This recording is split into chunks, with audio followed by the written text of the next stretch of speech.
taking over, that's a promise, not a threat. Uppercut, season off top, you stop breathing. Over here pressing that shit twice.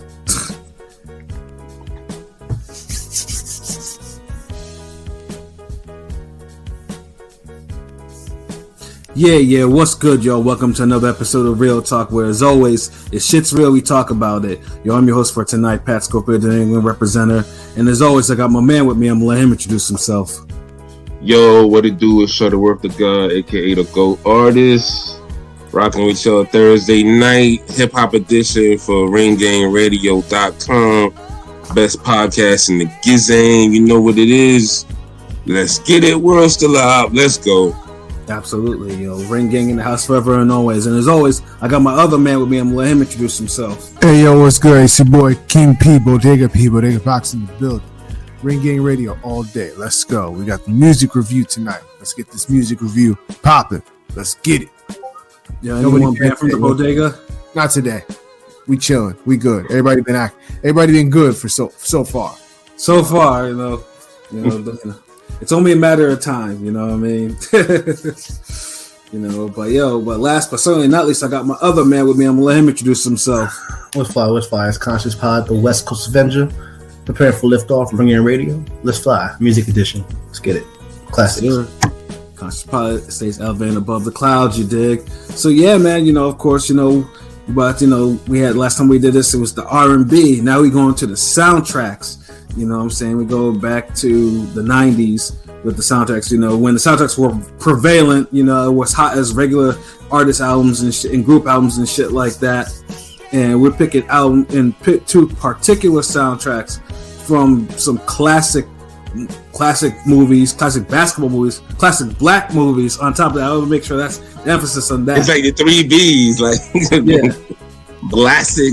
Classic basketball movies, classic black movies, classic soundtracks. Yeah, exactly. Of course, we're talking about Above the Rim and Sunset Park, you know what I'm saying? Because, in the 90s, NBA action was fantastic, you know what I'm saying? College basketball, too, Michelle. College basketball was lit in the fucking 90s. I mean, there were so many basketball movies like Six Man. Six Man was my favorite as a young kid, but I'm just saying there were so many. Space Jam, you know what I'm saying? Yeah, there were so many. There's an actual genre back in the 90s, I feel like. Yeah, it was. Like, there's not like a basketball movie genre no more. Like, there's not even a sports movie genre no more. Carter, even like for young, like when I was young, but I'm saying Coach Carter felt like the end of the basketball era. Yeah, Coach Carter was probably the last of the basketball movies. Yeah, because Shaq's best movie was a basketball movie with Blue Chips. Like all the dope. Like basketball movies were they were out there, and they were all dope, and he had dope soundtracks too. And Above the Rim, I think kind of really set it off the basketball soundtracks because, goddamn, that shit was. First of all, the movie itself was highly anticipated. Like that shit used to get interviews all the time on MTV. Like that shit was really because it was because the New York streetball scene was serious. But what was so wild about Above the Rim was instead because it's about a New York basketball scene, but they were commissioned by the soundtracks commissioned by Jeff Rowe and Interscope Records. So yeah, West Coast niggas putting music to an East Coast movie. And that shit worked though. Yeah, no, it really did too. Honestly, and this is really before the East Coast West Coast shit, but it was kind of crazy though. They couldn't find because the soundtrack itself is very, very West Coast, like maybe about 2 or 3 East Coast shit, like real East Coast shit tops. Even the East Coast niggas on that shit are repping West Coast. Facts. So because it was a special soundtrack too, because like I said, man, and honestly too, because being LB, I know you had the cassette obviously back in the day, right? I had the CD for Sunset Park. I know the cassette version of Above the Rim, it's almost like the Nas joint. You got the Tupac songs on it that the CD don't have. And shit. Yeah, exactly. And the reason why, because back then, CDs because they had so many fucking songs on there that they didn't kind of cut it up. There's the cassettes will get the extra shit, and then the CD will just have, because it had time constraint, because you think you're going to put 80 minutes on a CD. I couldn't help but notice your pain. My pain. It runs deep. Share it with me. Yeah, so yeah, that's what. And I was glad I got the cassette version because the cassette version, like I said, because the shit was dope, man. So, and then Sunset Park, is probably one of the most underrated of the movie soundtracks because it was an underrated movie itself too. Like yeah, it's like the New Jersey Drive of basketball movies. Facts. Like it don't get. I've been meaning to rewatch it because I haven't rewatched it in a while. Mm-hmm. It's just leading up to the podcast. This shit was just so busy. Mm-hmm.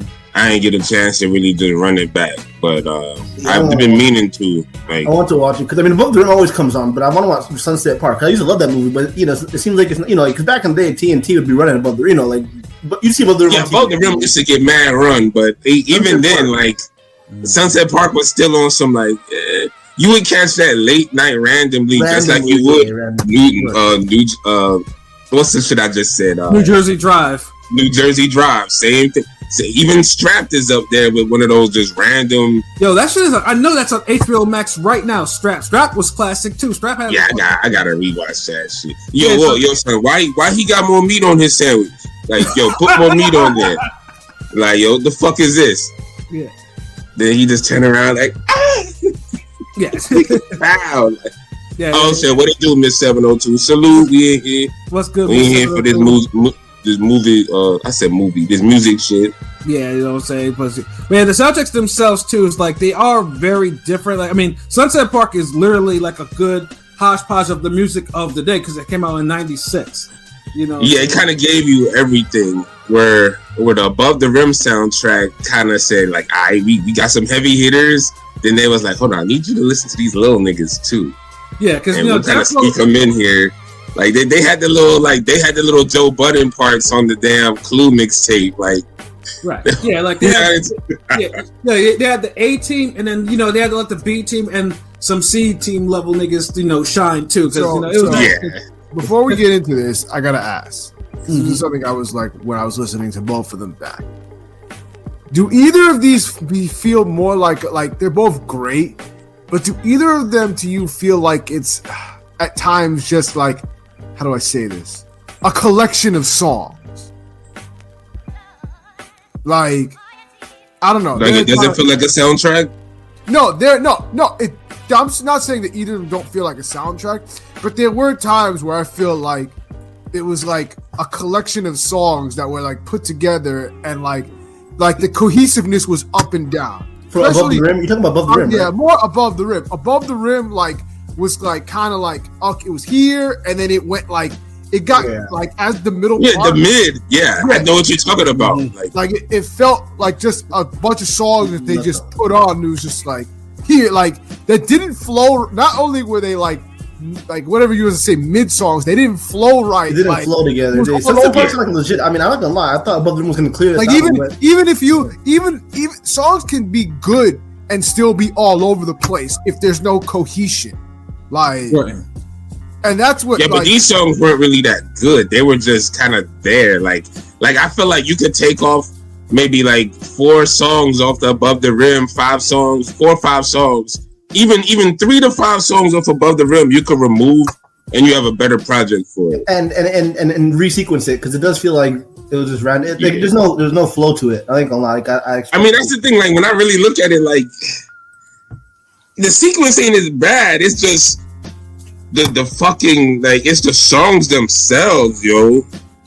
Yeah. You got a whole mid range, from 11 to maybe 13. 14, you got maybe from 11 to 14. It's a bunch of mid songs. You can easily take off. We'll get into it, but to me, it was like I said, to me, it was going well until I think after Afro Puffs is when it started. You think a number 11?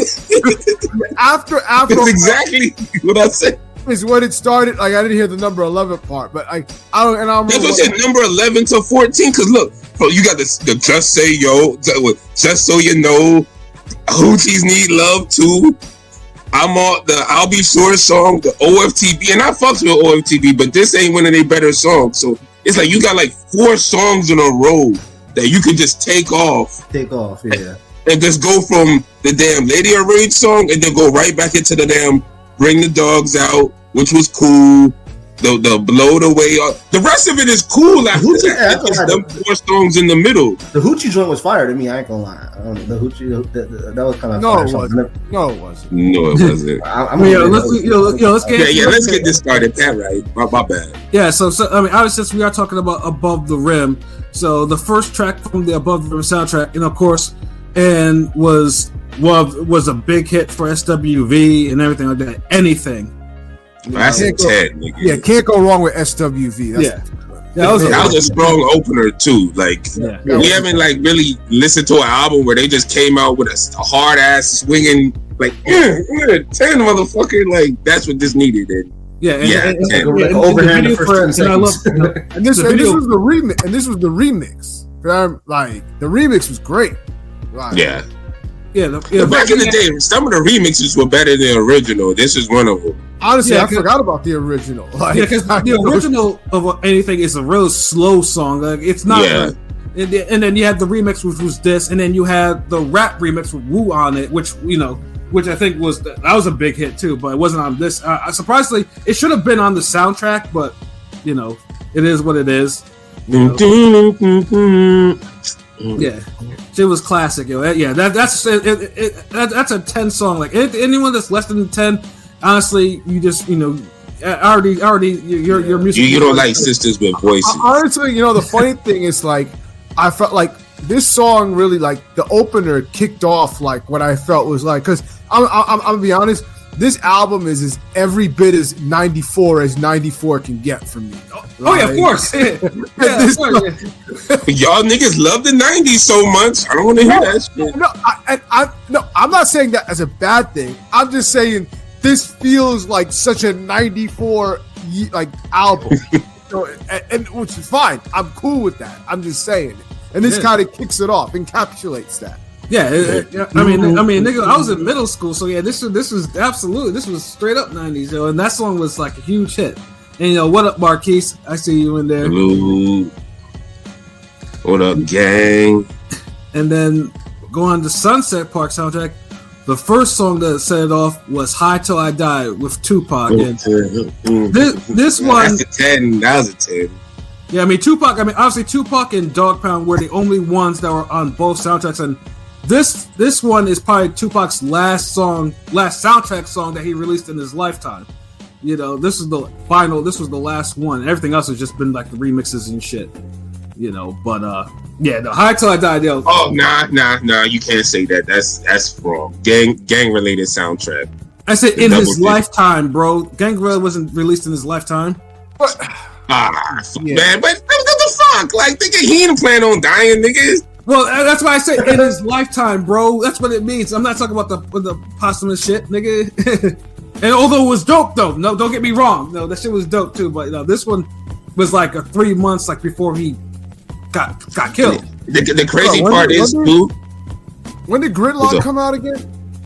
97. 97, yeah. I don't know why I thought that was 96. Yeah, no, Above the Rim. If y'all hear the Art of Dialogue interview, Federal Star been on there, and he was talking about the whole when he met Tupac at the Sunset Park screening and everything, and he was going on about the movie and how Tupac was a fan of the movie and his acting. Like it's real dope interview. Like do the knowledge, nigga. Was he? Yeah. But High Till I Die is a 10 to me, yo. That shit was my shit right there. A hell of an opener. I mean, yeah. What's up with bitches trying to screw me? Do me because I did the movie. Throw the pussy. Pac was, never knew me. I was like, yo, that nigga was. Yeah, they use that fucking verse on so much shit. Pac was at his peak. I mean, rap wise, I'm saying lyrically, I felt like Pac, before that's why I say, dude, when niggas say Pac ran 96, he really did run 1996. Like there was no question about that shit. Like. No, Mobb Deep and the Fugees ran about 96, nigga. Well, Fugees, I mean, Mobb Deep, no. Fugees, you have to, because them niggas went like crazy platinum off that killing softly shit, Yeah. Yeah, the score was everywhere. Yeah, the score was fucking everywhere, But Tupac was dropping heat upon heat upon heat in 96. Like there was no question about that shit. And that's that song was a fucking 10 like there. Like I love that shit. Like. The beat and everything, man. That shit was classic Pac. Let's see. Now back to 2. Now 2 is where 2 is to me. I mean, it's a classic song to me. All Time Sick by Sweet Sable. Shit, Lord, I know it's been sampled a couple of times, but I know some of these new niggas have sampled that shit. Yeah, I gave it a 7. It was a cool song. Wait, sorry, what song was it? Old Time Sick. All Time Sick by Sweet Sable. The second track on Sunset Park, right? No, that was a 9. I like the track a lot. That was a 9 to me. That was a classic. That was a 10 to me. Like that was. I gave it an 8. Yes, yeah, because Sweet Sable. Again, this is one of those things where Sweet Sable, I mean, wasn't really appreciated. Which I mean, she passed away from COVID. But she was real. She was a dope singer. She was one of the few people that actually made me listen to house music because I don't even like house music at all. But she could fucking sing. Hey, what's wrong with house music? What the hell? Nigga, I don't like it. Nigga, don't fucking listen to it. Just like niggas don't listen to that damn puss-ass reggaeton, nigga. Yeah, niggas, he don't listen to that whack-ass shit. Yeah, don't even get me started on reggaeton. House music is not whack. We're not gonna do house music. If a nigga don't listen to it, it's whack, then nigga, he don't like it. He don't fuck with it. God damn. Like this Ring Gang, niggas do what the fuck they want, nigga. Nigga, expand your horizon. That's like niggas don't listen to fucking whack ass Afro beats, nigga. Like I listen to everybody Afro ain't gotta like that hold shit. on, whoa. Fuck all of that shit. Man. Nigga, I listen to Afro beats. Nigga, you African, of course. Nigga, you can't say nothing bad about it. Nigga, come on. Afro beats too, man. And no one gives a fuck. That should be whack too. This is the easiest music to do. Nigga, if Wilder could do it, that shit whack, nigga. If Wilder non-boxing ass could goddamn do an Afro beat song, then that just tell you the entry level is like so low. Hold up, Wilder did it, but Wilder didn't do it good. Like, come on, anybody. Yeah, of course. That's just like saying anybody can rap. Yeah, anybody can rap, but not everybody can do it well. Good at rap. What the fuck? Yeah, but niggas just, I don't know, like. It seems like niggas put a little more effort into rap than Afro beats, nigga. No one's gonna tune in to listen to Afro beats battle, nigga. You don't know that. Well, sooner or later. Alright, y'all set that bullshit up. Fuck it. Get your little reggaeton battle, whatever the fuck it is. Like it's 2003. We'll run back some Lumity records, nigga, and we'll have a go at it. I'm just saying, here in New York, in the 90s, I heard a lot of house and a lot of freestyle, so I ain't gonna shit on house music. So, house. I mean, it's there. Like, you gotta have something for the bitches to listen to, nigga. Like, it can't be everything. Can't be everything for everybody. Right. So, I mean, for All Time Sick, we got 7, 8, 9, and a 10. That whole fucking spectrum. Yeah. So, like I said, number 2 for Sunset Park, Motherless Child. Yeah, I lost my fucking mind because it has a video for it too. I mean, I saw the video first of all, and I lost my fucking mind when I heard that. I'm one of the rare weird ones where I prefer Iron Man over Purple Tape. It's weird, I know, but that's really. Not weird. There's a lot of niggas like that. That's not like an off the wall tape. Sometimes I feel like a motherless child. Do. Yeah, that shit set that whole shit off. You know what I'm saying? But yeah, I feel like you gotta put on like a winter coat to listen to that. Yeah. But otherwise, it's fire. Yeah, exactly. I mean, you don't listen to that shit when there's palm trees and shit like that. Yeah, that's not summertime music. That's cold. Yeah, that's why you're about to commit a crime of some sort. Music. Yeah. I mean, when the temperature hit, like I guess 50 for these niggas down here, the shorties bring out the boots and shit, the Conan boots. But that's. I mean, it's sad to me though why Ghost doesn't like his Iron Man material that much. I mean, he said he was going through it, man. It's different. Redman the same way with that one album where he was talking about like he's so high. And funny thing is, and respectfully, those are my favorite albums from like Iron Man, and those are my favorite albums from those two. So it's Supreme like Clientele, but whatever, different strokes. But I mean, Supreme Clientele probably like number 2 for me, but I don't see any. They're interchangeable at this point. Like, yeah. You know what I'm saying? But yeah, Ghost, that shit was just like that shit was just grimy for no fucking reason though. Like that was the epitome of a classic right there. Above the Rim, number 3. Part-Time Lover by H-Town. This is where it goes into this is where I know where people talk about the sequencing. You know, H-Town is a classic. This was a 7 for me though. This was still a good song. Like it didn't really great song. It just didn't need to come after Old Time Say. Like it was a little too early. Like you know, but this needed to be where the whole Aaron Hall song was, or the Jewel. So like it needed to be further down. Like like this with the SWV song. That's a hype song. You got right in there. Then they slow it down after that, but then it's like they slow it down some more. It's like damn, like chill. Like, but it's a good song. A basketball park soundtrack or what? I mean, H-Town is classic. I give that song an 8. It's a great song. But like I said, the SWV joint. No, the H-Town 9 for me. Nigga, like I walked away. Give me the fuck. Part-Time Lover's a 9 for me.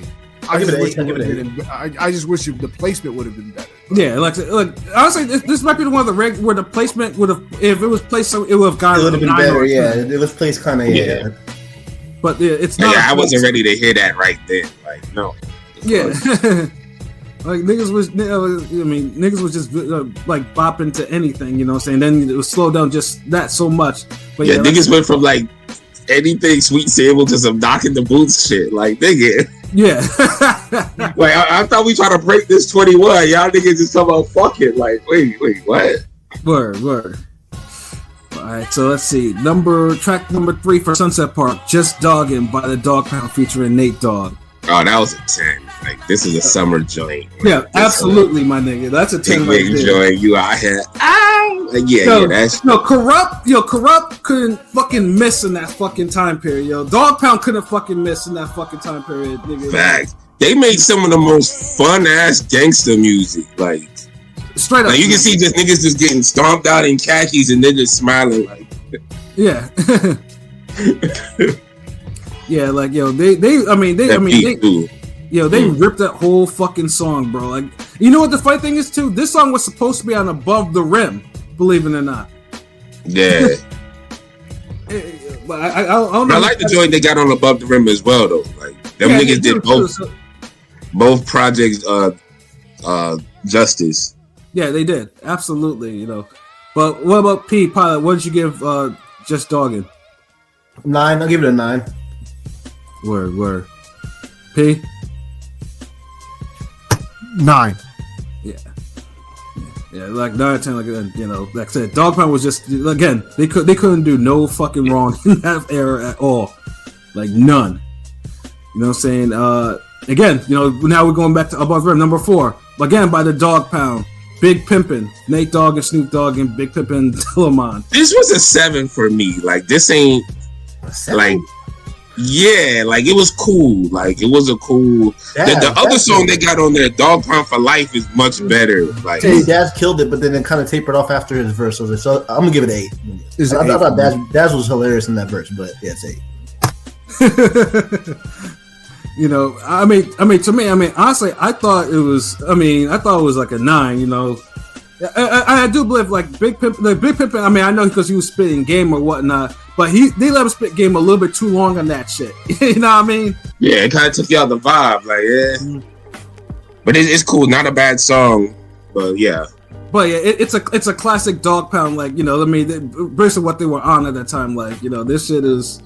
And then ain't no let's play high. Ooh, let's play high. Hey, you know, well, this Nate Dogg's like, I'm just a dog, don't blame me. Like that nigga used to harmonize some of the most wildest shit, yo. That nigga used to have me rolling, bro. Yo, R.I.P. Nate Dogg, that's a fucking legend, man. Yeah. Like, I think recently there's certain niggas that once they pass, like that's it. You'll never get another Nate Dogg. Like I think it was recently his birthday. So I mean, I think his birthday, whatever it was, but it was like his birthday or some shit. You know, the other day. So I was definitely playing, you know, his hooks. Greatest chorus / hook maker, whatever you want to call it. The great, you know, he's the greatest by far. Nobody. But the thing with Nate Dogg is like he was more than his hooks. I mean, the hooks are classic though. Like the Nate Dogg albums are cold. Like the Death Row album. Yeah, he never really got the solo song love. Like he only had like maybe a few that people really. Yeah. I think These Days. Just Another Leave Me Day. Alone. Which I think real quick. Which I think his best hook is, in y'all opinion.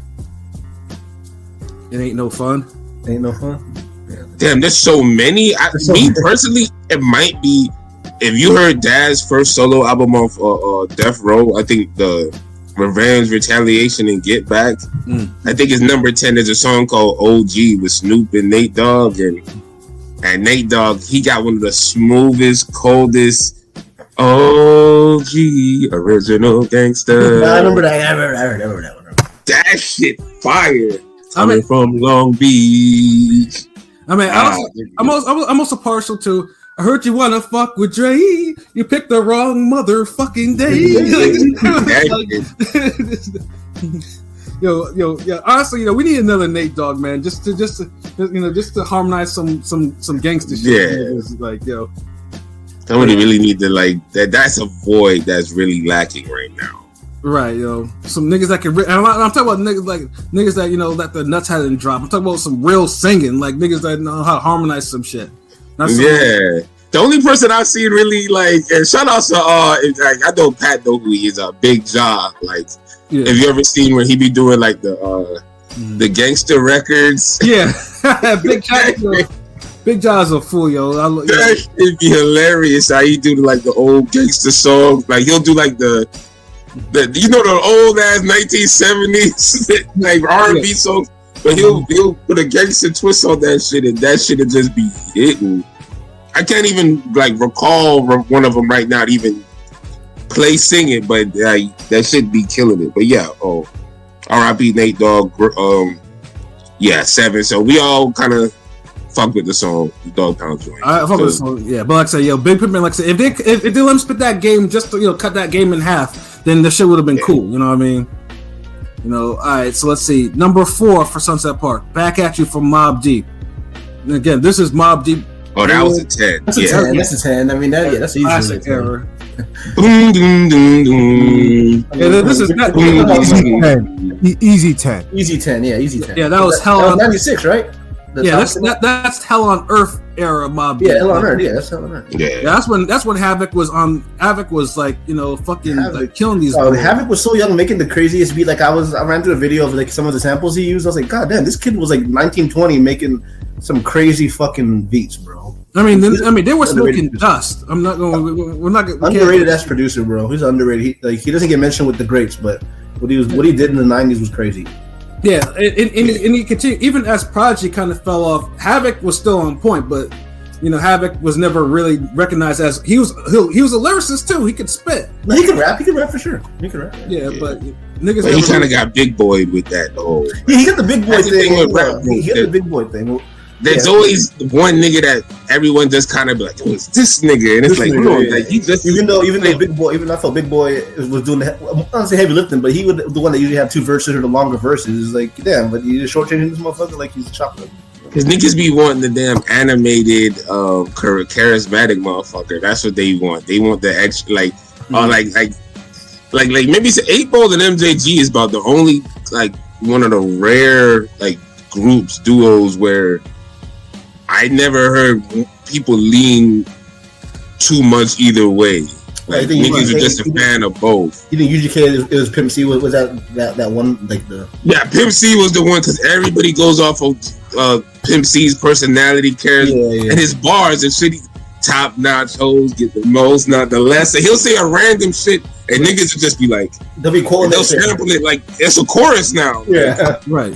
And how many people like that? You can really just say anything. Nigga just oh shit. So, but yeah, Dad's corrupt. Niggas corrupt. Mobb Deep, Prodigy, Prodigy. Jada Styles, Usually, even though Styles probably. Nigga, that's a 3-man group. I know, I'm just saying, but Jada and Styles kind of, Yeah, but she done ripped them niggas to shreds a bunch of times though. Sure, yeah. Right, absolutely, yeah. But that again, that's a classic single from Mobb Deep. Number 5 from Above the Rim. Didn't Mean to Turn You On by Second to None. That was an 8 for me. I fucked with that song. It's one of those songs because it's one of those guilty pleasure songs too. Because truthfully, I thought Second to None was whack back in the day, but they had some songs that were just catchy as fuck. This was an 8. This was an 8. This was an absolute 8. But it was one of those weird things. Didn't mean to turn you on. It's just like it's just that weird sequence of where that song is. You can do but it. See, but now Above the Rim gonna start busting right now. Like it's Above the Rim starts getting into its bag now though. Like as a soundtrack, it starts like just hitting. Yeah, it does, But like I said, I mean, I like the song. The second that I didn't like as a group, I liked the song, but it was one of those songs. It's just like it just needed to be put somewhere else. You know what I mean? I don't even know where else you could put it because the songs before that kind of like. And the funny thing is too, it's more high energy too. That's another thing. Yeah, because it's like they're like, okay, high energy. Then they're like, hold on, chill. Here, hit the blunt, nigga. You all over the place. Then they're like, all right, hold on. Hit the LSD now, nigga. You gotta get perked up. Then it's like, chill. Hit the blunt again, nigga. Like you bugging. Like, no, hold on. Here's some dust now. Like it's like all over. You're like going through so many emotions and shit. Like, right. Yep. And then shout out to Quick made the beat on DJ Quick made the beat on that song too. So yeah, shout out to Quick. Yeah. Again, underrated. That dude needs to get his flowers too. But we'll hopefully in time he will. You know what I'm saying? So what? So we have 8 across the boards for Didn't Mean to Turn You On. Yeah. All right. Number 5 for Sunset Park. Are You Ready by Aaliyah. 9. I want to say 10, but a 9, and I give it a 9. I mean, I think I gave that a 7. It was cool Bob. Yeah, it was. It's not one of Aaliyah's best songs, but I mean, it's a very 90s song, no question about that shit. Like 90s era of Aaliyah. Like it sounds like the general consensus of what Aaliyah's song sounds like.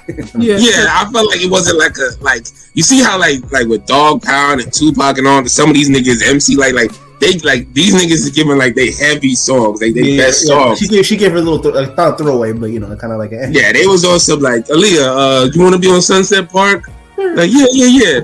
You know that one B-side track we was working on? Yeah. Throw that there. So I give it because I've been lately on the league. I've been playing Aaliyah a lot lately, so I'm kind of feeling it. Yeah, because mid-90s Aaliyah, because this was after the R. Kelly shit and before she found Timbaland, So she was working with a whole bunch of different producers, and that beat was made by KG, who's underrated as fuck. KG, from Naughty by Nature. You know what I'm saying? But yeah, it was one of those ones. It was just what it was. It was cool, but it wasn't anything special from Aaliyah. You know what I mean? It was just it was an offering. So yeah, 7. It's a perfectly acceptable song, which is what a 7 is to me. 7 Pilot, P Pilot. What was your scores again? I'll give it an 8. I'll give it an 8 actually. 8. Where? Yeah, 7, 8 is cool. Yeah, like I say, Aaliyah would, of course, would make better stuff down the line or whatever. Let's see. You better intro this next song the right way, nigga. Well, no, it's not. It's 6, bro. It's not what you think it is, bro. Oh, okay. Yeah. Number 6 is Doggy Style. I fucked with that. That was an 8 to me. That was an 8. It was okay. I mean, to me, it was like a 7.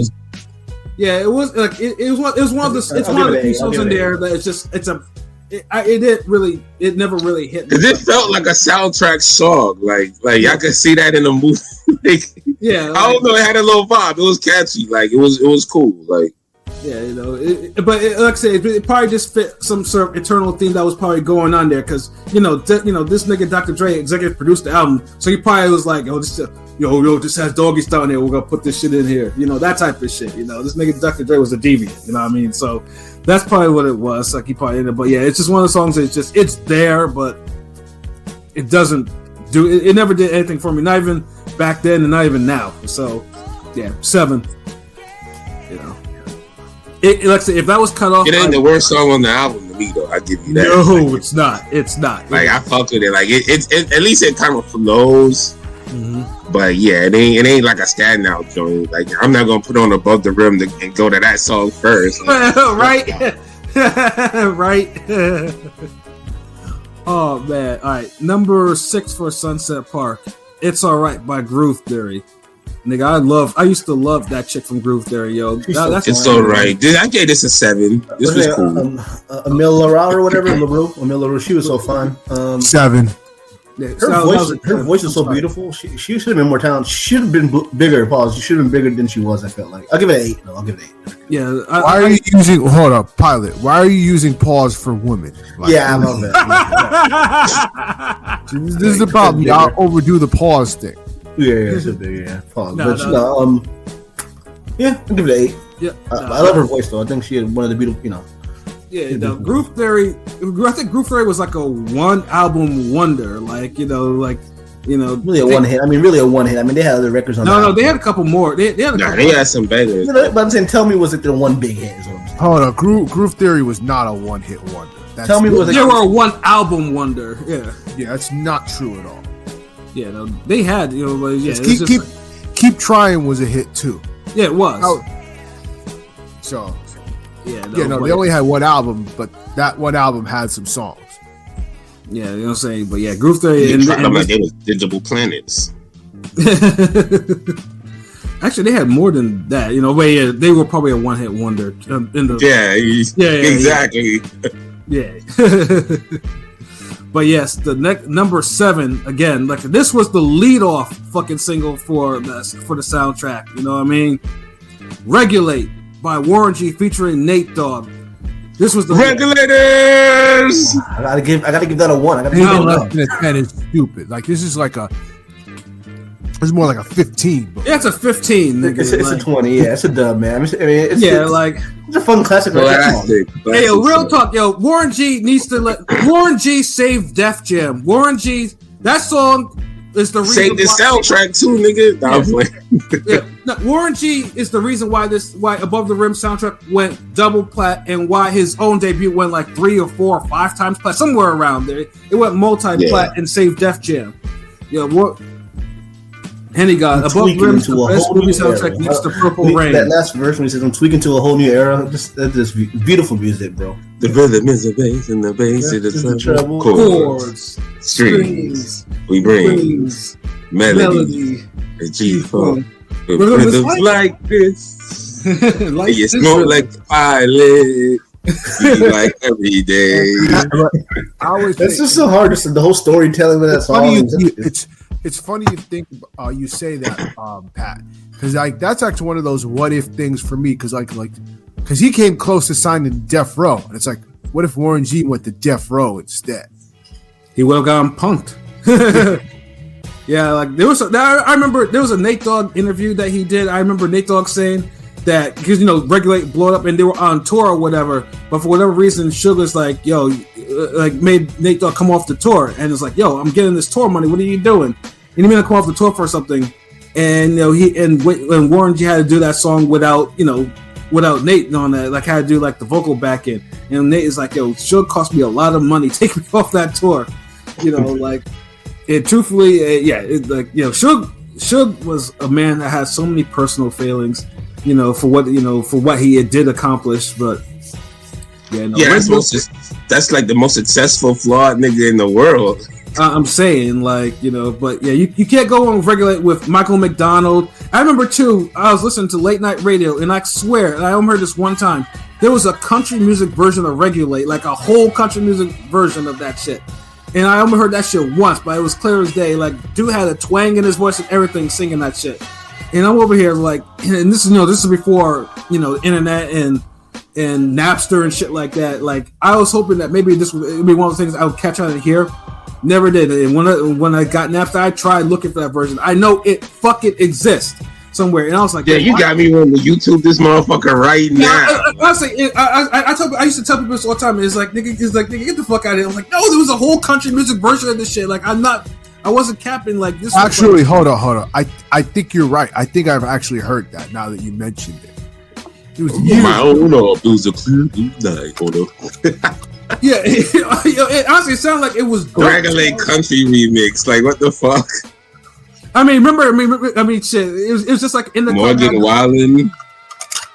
It was just like in the club had all those remix, had a reggaeton remix, and I couldn't believe that shit until I heard it, and I'm just like, yeah, like nah, like yeah, I'm never gonna, yeah, no, I'm gonna sit down even with that shit playing in the club, like nah. Honestly, if your score's not between 15 and 20 out of 10, like honestly, you just need to take your ass to the side. Goes into. Oh, salute! What it do, Henny God? What it do? Above the Rim, the best movie soundtrack next to Purple Rain. Murder Was the Case up there too. The Tupac tracks on Above the Rim, all fire. And the funny thing is, Murder Was the Case wasn't even an actual movie. I mean, it was a mini movie, but the fact that it had so much fire coming from that soundtrack, I mean, we'll probably talk about that soundtrack one day, Murder Was the Case.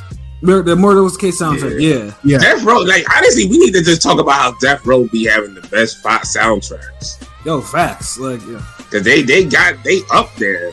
I mean, you got the grit, the gang related, the Above the Rim, Murder Was the Case. What other label got 3 hard ass soundtracks like that? Yeah, they were rolling, man. Again, Suge, man, Suge was successful, but god damn it, that nigga had some personal failings that fucked up his long-term success. It's so much shit, bro. At this point, I can't even put it all on Suge. It's like Suge, yeah, that's who we go, but it's so many different things. There's so many failing parts. Mm-hmm. Yeah, but it's crazy. But man, they made some good fucking music for that era, though. Jeez. They did though, but yeah, shouts to Warren G, man. Hope Warren G gets the masters to regulate, man, and really get some bread off that. All right, next track for number 7, "Elements I'm Among" by Queen Latifah. That was a 10. Yeah, Queen Latifah in the mid '90s, again, she was. I mean, I know most people. She was spitting on this. Yeah, she was spitting her ass off. Shout out to Easy Mo B on the beat. Again, another motherfucker that seemed that Puff kind of fucked up his career, though. That's why you don't hear Mo B anymore like that. You know what I'm saying? Because Mo B didn't want to do something that Puff wanted him to do. So, that's what happened, though. But Queen Latifah was, Queen Latifah mid '90s was a fucking beast at that time. So I ain't gonna lie, I haven't heard the song in so long. I'm gonna give this a 10 because Queen Latifah went fucking berserk on this record. I ain't gonna lie. She did, yeah. She was blacked out. She blacked out crazy. I was like, what the fuck, Queen?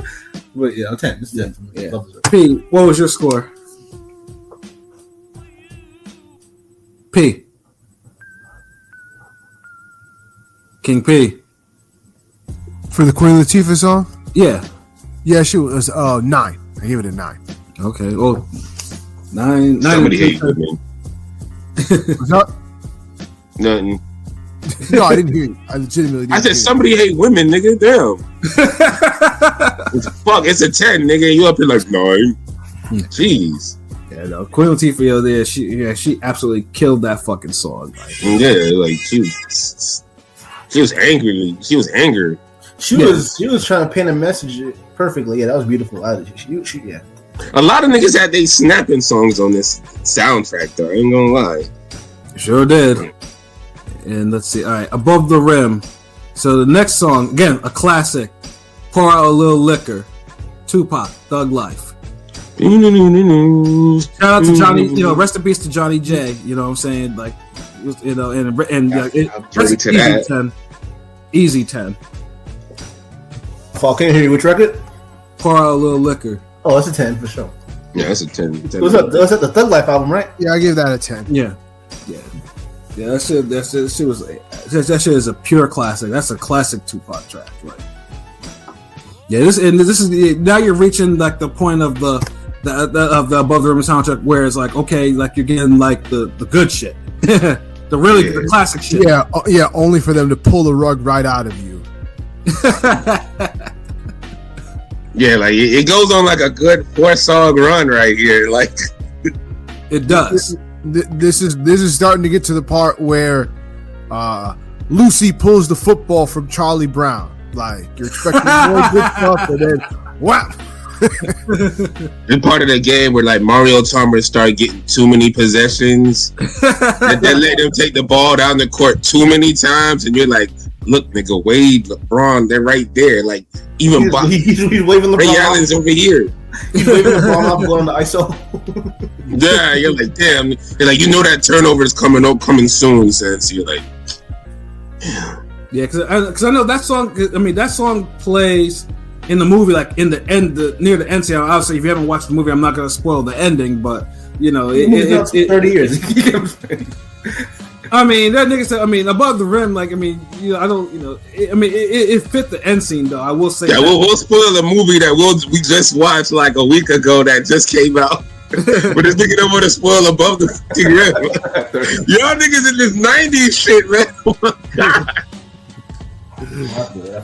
This nigga's like, nah, we can't spoil this. There's some kid out there that need to see Above the Rim in its like purest form. You see me that nigga Rome needs to go see fucking Above the Rim. This nigga don't be seeing no classic. That's fucked up.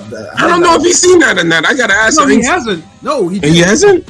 No, this nigga thought I was talking about white man can't jump, nigga. Like he thought. In the chat the other day, yeah. Oh, that's crazy. Yeah, this Elby, you got to show this nigga some classic black. This nigga was talking this like Mike shit. Like the fuck. I mean, that's the thing. Like he's seen Belly, he's seen Shotas. Did he see Dead Presidents? Like you need to see that. Oh. Yeah, but he's a basketball nigga. He don't two quintessential black. Because he a real football nigga. He played basketball more like. Cause you gotta understand, in Florida, like everybody's like a basketball nigga. Cause like there's so many parks here. Like we're always balling and shit and playing ball. So, but nah, that nigga's a football nigga. So maybe there's a football movie soundtrack, but I don't think the program and Necessary Roughness had one, ain't it? They did, but they weren't. You know, they weren't urban. They weren't like like the basketball soundtracks were like booming back in the day. Right. Niggas weren't making music for no fucking football. Niggas like, nah, they football, like, nigga. Yeah, I can't even recall it. You know, because a football movies were a genre too, like a little later in the 90s. Sunday. You know. Yeah, or Any Given Sunday might have, I think. Yeah, that does have a soundtrack, I believe. What I'm saying, like there was no water. Nobody fucking cared for the Waterboy soundtrack. Yeah, Waterboy did have a soundtrack, didn't it? No, honestly, in general, you just had more fucking sport movies. Like, even tennis had some fucking movies, nigga. With Point Break, like you had the Mighty Ducks, nigga. You had like you had sports movies just as a whole. I mean, sport in general, sports movies were a fucking genre in the 90s, right? It's sports movies. Now these fucking kids don't play sports and shit, or they get participation trophies, so you can't make a soundtrack. Probably to the point where it's fucking the streaming, streamers are a fucking genre movie. You know what I'm saying? Like, yeah, like the fuck. Back in the day, it was also like, shit. Fucking Roller Skate had movies, like. Oh man, but yeah. Surfing had movies, nigga, like. Yo, facts. Like that's how bad it is. And karate had movies. Facts. Every hobby had a damn fucking movie, nigga. Every single one.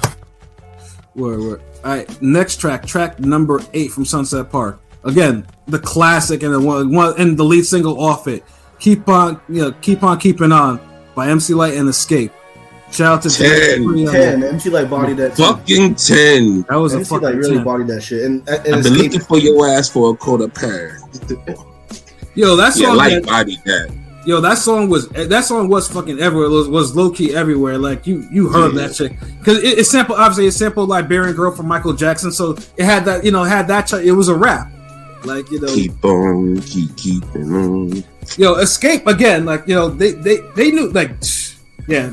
Again, they need their flowers, even though, Tiny. Most people know Tiny is doing all that fuckery shit, but Tiny was part of some real classic shit. She could sing. She could sing and shit. Yeah. Candy, the only one that's really just popping still, but that's because of the shows and she's super business. For stuff other than music, but yeah. And then the Scott sisters are beefing with each other, so it's like. It's break up nowadays. Nah, that's a 10. MC Lyte really bodied that shit. Yeah, MC Lyte had, like I said, it was cool her having such a that's a 10. Yeah, hit late in her career, but yeah, that's an easy 10. Right there. Let's see. Okay, back to Above the Rim, and yes, number 9. Gonna Give It to You, Jewel featuring Aaron Hall. 10. Yeah, 10. That's a fucking 10. Yeah, I'll give it a 10. That shit sounds like, it sounds like a it's Black Love, but it sounds like a church choir singing that shit. It's a 10. It just sounds like Jewel's voice is so fucking powerful. Just the singing on that, like, the singing was crazy on that. God damn. Now, you gotta be blowing to really overpower Aaron Hall voice. Like, Mr. Dum Dum today. Yeah, like that you don't make fucking duets like that no more. Like, jeez. Honestly, this is where again Suge fucked up by not putting out a Joel album. And there's an unreleased album that's been floating around. That's fire. You know what I'm saying? But Joel is one of the different artists that should have had an album out. She should have had an album around that time period. Like, that's why they had to do all them soundtracks, because it was like, damn, you gotta feed these niggas too. Like, hold on, like, get them in the studio. Yeah, I mean, it's fucked up that Joel's biggest hit was something that she didn't even get paid for, because she was on for the love of money, because Easy kind of took her voice for the hook and didn't pay her for that shit. You know what I'm saying? Yeah, Joelle, rest in peace to Joelle too. She passed from heart failure or some shit like that. So she was a fucking talent, like, But yeah, that was an easy 10. Like, yeah, they don't make duets like that no more. Even just and that was Now I was gonna say, I feel like Above the Rim got like the better R&B songs. Like, they did. Yeah, and the next song. This is the type of song that I would tease LB about, because it's the 90s, Florida Bama shit, But it was dope. Why it gotta be Bama shit, nigga? Like, I mean, like I say, what hip hop contributions have Connecticut made? Hey, nigga, never mind. Nigga. And Tasha, Tasha blowing up on TikTok. She be doing the little re-singing of that shit. Like, I seen the little video. That's fire. So salute Marquise. Yeah, Tasha from the Bone Thugs joint. Yeah. Like, I seen a little video. It's just like she's naming all of them, and all of the pictures are appearing. Like, it shit was kind of fire. Like, I was playing the fuck out the song yesterday. I was like, damn. I heard she actually just randomly came out of nowhere, and she sang the hook. You know what I'm saying? And the rest was just. I was like, yo, like, that's it. That's her. Like. But then the next, but yeah, this was actually the second single from Sunset Park, "Hoop in Your Face" by 69 Boys and Quad City DJs. This is that. I'll give it a 7. Hoop All in Your Face is a 10, man. I mean, it is, because I'll give it a 10 because honestly, it encompasses. It embodied the whole fucking. It's the one song off of both albums that's like a basketball song. It's a basketball. Yeah. Maybe I was. And the shit was like, I'll give it a 7. Y'all ain't ready. Like, that's just a 10. Fuck that. Like, that was what a soundtrack song supposed to be like. Really, like, you got niggas damn talking about fucking and smoking and just dogging and regulating, and nigga, this basketball, like, goddamn. Yeah, but I can only do so much Quad City DJs, so yeah, no, this one is not it for me. I mean, good thing they didn't executive produce an album and they're on every song. Yeah. So P, I take it you weren't a fan of Miami bass music, booty shaking music? No, yes, but not like Quad City DJs. No, like some of their stuff was like, no. Only a couple of their songs, but I've heard quite a bit of them, and just do not really my thing. You had to be there. Like, it's an era. It's an era of music. It's like you too young. I heard too much. Like,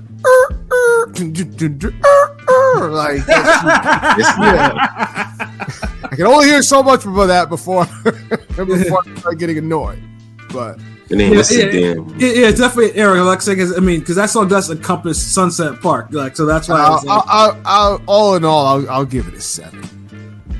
So we got 2 10s, a 7, and Pilot. What was your score? This nigga stepped away again. Oh, my fault. Yeah, well, come again. Well, what was your score again for Hoop in Your Face? 7. I wasn't a huge fan of it. Oh, okay. Oh, man. So this is. LB, this is definitely an era for us, because it's these little niggas. Older, I'd probably appreciate it more. So, it's definitely this is one song. It's definitely an era. They never had the hoop. They never hooped in a nigga face before. Like, come on, like y'all ain't ready. Y'all weren't ready. Shit, like y'all weren't ready at all. Nigga, like there was some of us that like we looked forward to PE and damn recess and shit. Think about that. Y'all niggas out there. PE and recess was the damn. Like, it wasn't really. Yeah, it wasn't really my thing. I don't know. Yeah, Marquise said they never had that hoop it up tourney. Yes, they never. Exactly. These little niggas, they don't know how no damn hoop it up. Like, when's the last time y'all niggas even dribbled a basketball? Not connected to a damn Xbox or PS4 controller or PS5 controller. What the fuck is out now? I played ball all my life. I'm still a fan of the song. Last summer. Yeah. Basketball in high school and shit. I'm just saying, like, for the team and shit. I'm just saying, I wasn't a huge fan of Last time I dribbled a ball, was like, I think the beginning of September. God damn. And what'd you do with it? Did you shoot it or you just dribbled it? Both. Pause. Did you shoot it? Double pause, huh? I don't have the benefit of having warm weather all year round, so I'm not. I forgot New York don't even have indoor gyms, right? Yeah, nobody's hooping in January. Like, that is not happening. Boo! That's why Florida, New York. Yeah, okay. All right. Yeah, I mean, you got more motherfuckers from New York come to live in Florida than vice versa.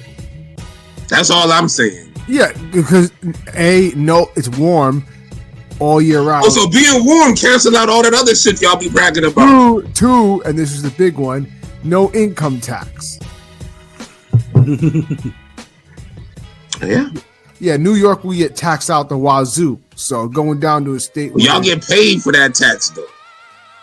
Niggas don't pay Florida niggas shit down here. That's why they be like, all right, no tax. It's like Fist of the North Star down here. Y'all just get it how y'all live. Like, fuck it. Running around, we give y'all guns and racism and problems.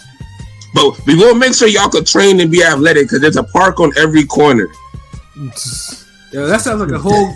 That sounds like a whole like plot of a movie, nigga. Like, am I lying? Nigga, that sounds like you. That's like you could write a screenplay over that motherfucker, man. Niggas like, let's give everybody guns, drugs, and parks and gyms. Niggas are literally like being stronger killers and shit. Yo, yeah, because Florida be turning out them athletes going, God damn it, yo. You know what I'm saying? Seriously, you can't help it. Like, come on. All right, let's see. So, Above the Rim, track number 10. Again, a classic Afro Puffs by the Lady of Rage featuring Snoop Dogg. I mean, niggas like, 10. Yeah. 10, nigga. How that? That's a fucking 10. Like, 10. Lady of Rage classic. Yeah, 10. Afro Puffs, 10.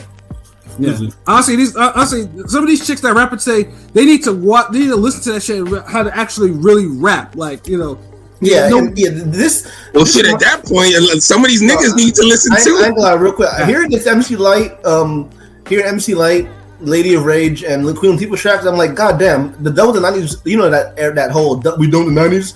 That's fuck that shit because these women were spitting like, better than most niggas these days. I'm just like, exactly. Probably better than all these niggas these days. I'm just saying. You could make an argument that the women's songs on the album are the best songs on both albums. You can literally say, you know what, the fucking MC Light is the best song off Sunset Park. You could say fucking Lady of Rage, Duel, whatever. Them songs is the top, like they're 10s.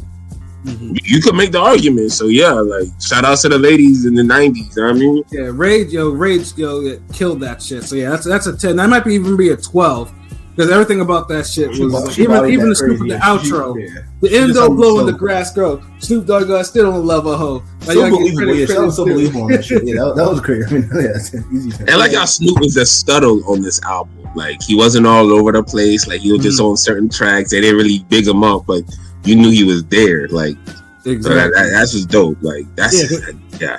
Yeah, because I mean, having a rub on Snoop Dogg in the '90s, especially on the Rage track, that was still huge. Because I mean, that was a huge song for Rage. Again, Suge should have capitalized and put the album out. No, doesn't. Yeah. We don't get an album until 1997 when it's like and although good, it got no promotion, so it flopped. Yeah, it was too much shit going on. Like it got one video out of that. And it was a goddamn shame. But classic as classic can be. All right, number 10 for Sunset Park, For the Funk, Dina Howard. look, this is where my bias shows because I love Adina Howard. It was a 7 for me. Yeah, but Adina Howard in '96. Yeah, no. Adina Howard was fine, bro. I'm gonna give it. Adina Howard in '96 was fine. What score are you giving it, Pat? What score are you giving it? Nigga, that might be that's a 9 to me. I might give it a 9. I thought the song was kind of hard. I'm gonna give it a 9 too. Yeah, I mean, it samples George Clinton and One Nation Under the Groove, like and it's in Adina Howard. As sexy as she was, she could actually sing, but she kind of killed her career by not laying off a music executive's boyfriend. That's she said it on her own unsung special. That's the reason why her career kind of died in the 90s. But God, after a week of boom boom through the night to the early. Nigga, that was a fucking hit. I know. I'm saying that was great, and then everything after that to me is just like, Nigga, that song, the video for that song was like porn to me. I was like, good lord, like there was them bitches were like that was, I mean, water, that nigga. Was, that was the 90s WAP. That was WAP before WAP. It was though, but it was even more. It's beautiful that it didn't have was really a nympho like that. That was the whole thing. I was just like, God damn it, yo. Her and Patra and Michelle Thomas, rest in peace, and Vivica Fox, yo. The 90s were spectacular, yo. For women's, like they were spectacular. God damn it, yo. About to go back memory lane. Let me stop. Yeah. Pat gonna have a 90s overload. Like I said, it wasn't a bad song. Like I mean, it was a perfectly acceptable song. But I like Adina Howard, so it was a 9 for me. So 6, 7. Pilot. Adina Howard, right? 9. I give it a 9. Oh, okay, yeah, good man, good. So Pilot. I'm an R&B head, man. I love you some slow jams. There you go. Say it with your chest, Pilot. All right, let's see. Next track from Above the Rim. Just so you know, CPO Boss Hog. This is where it gets into. Yeah. This was a 6. It's okay. 5. But it's like, It's a 6 to me, and because Boss Hog used to make these appearances on Death Row albums a lot. Like he was, he was cool, but he wasn't someone that I like. He was cool, but this is not one of his cool songs. Yeah, it's just a 6. It's there. It's okay. Little okay. It's got a little thump to it. You know what I mean? But nothing special. That's all.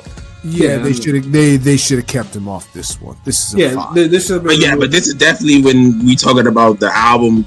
It just start kind of go down here. Mm-hmm. And Marquis, that Shapiro track was whack though. It wasn't like he's made better stuff, but that song was just like it wasn't that. It was a 6. It was a 6 track. Like if it was removed, it would enhance that soundtrack. Because if you put an album together, I feel like if any song is below a 7, it's like it probably don't belong. Right. Absolutely. You know what I'm saying? And okay, we're going to number 11, Sunset Park. We Don't Need It, Junior Mafia. Oh, that's a 10. That was my joint. Yo, it honestly, like, the fun thing is too, it's like, I mean, just by listening, you could tell who wrote that shit. That was Big's handwriting all over that shit. Yeah, I mean, that was obvious. And so that's why it made certain bars like, God damn, Big was probably smoking like a motherfucker that day in this shit. I mean, it just the beat was smooth, like the lyrics are kind of witty. Yeah, 9 out of 10. I want some pussy tonight. I'm like, C's. Yeah, like that shit. You don't want it. You don't want it. Yeah, that was a 10. Yo, honestly, had Big lived, Junior Mafia would have been far more than what they became. Well, they died with. Well, I mean, C's and Kim obviously reached. C's debut was okay. It was decent ass some bangers. Yeah, but I don't know who wrote that album, but I don't think it was C. C says he wrote that shit. I'm like, nah, that has. The little had one album worth of rhymes. We're talking about the Little Kim joint, right? Yeah, We Don't Need It. Yeah, that was Little Kim was caught me off guard listening to her fucking graphic ass verse. I'm gonna give that an 8 though. Yeah, I mean, because that's all. Yeah, I forgot Pilot. You had the kid ears over No. here. I mean, I'm just saying. I forgot how graphic that bitch. I forgot how graphic. This nigga was like, "Mom, no!" I forgot how graphic that bitch was sometimes. Caught me off guard. I'm not saying. Yeah, I mean, the whole song is graphic. Yeah, Dick to Joe. You drink your baby to one of him and be strictly yes. The one with your coat for your chest low. If not, then you not. That would be like the nigga was named the crew and everything. Like, I fucked with that song. Like, that was dope. I mean, the hook itself would probably play well in certain alternative lifestyle clubs, like on some real shit. Yeah. I honestly like this. The one song that fits this era. Yeah, seriously.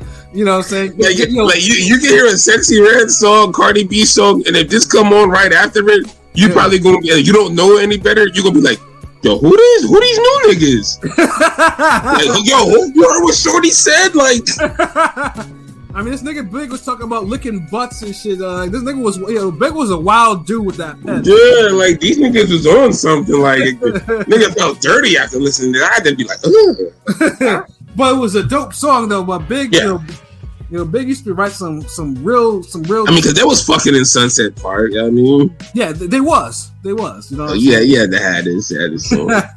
But yeah, no, that's absolutely a 10 though, straight up and down. And then number 12. This was my least favorite song on this shit. Hoochies Need Love Too by Paradise. I think I gave that like a 5. Get it out of here. 4. Get it out of here. This was this should have been fucking gone. Like, 3. That's the wackest song on here. Yeah. And fucking thing is that Daz produced that joint. Daz and Havoc. Go figure. Like, they're the two best producers for 2 rap groups. Yeah. Could have saved this shit. From 2 different coasts. Yeah, it's like y'all literally put RZA and Dr. Dre on the record and y'all couldn't do nothing with it. I was like, fuck it, I give up. Yeah, no, that song was just whack because it was on some Hoes Need Love Too song. Like, what the fuck? Even I knew as a teenager that shit was wrong. Like, like, Dad, this song is saying hoes need love. Like, yeah, don't listen to that bullshit. I know, right? I was like, yeah, that. I mean, I used to think that was a walk. That was a fast forward. Yeah, we all know we don't love them hoes. The fuck? Yeah. Now they need love. Like, yeah, they need to get the fuck up out of there with that shit. That should have been cut. Like they could have fit, the later 3 songs, which we'll get to in a little bit on that shit. They could have took that bullshit off. Like, seriously, like, get the fuck up out of there. Get the fuck up out of that shit. Yeah. All right, let's see. Number 12, All of It by Big fucking Mike. 10. Big 10. Fucking Mike. Big Mike is so fucking underrated. Like, honestly, like, yo. And that beat lyrically, I'm supposed to like that sample, like that shit. Mm-hmm. Like, God, I used to listen to the CD and I'll go right to that song first, then go back to number 1. Yo, Big Mike, because I had something serious and still serious back in the day, bro. Like, Something Serious was like it's a fucking classic to me. Like, Big Mike, honestly, Big Mike don't get the props he deserves, yo. And ain't he one lyricist that they hear one time for Source? Southern lyricist or some shit like that, or was it just absolutely? I don't know. So I thought he won something lyricist something one time for Source, but yeah, Big Mike gets underrated, underappreciated. Yeah, nigga, that nigga is a classic, yo. Pilot, what about you? All of it. 10. Yeah, 10. Rounded out as a 10.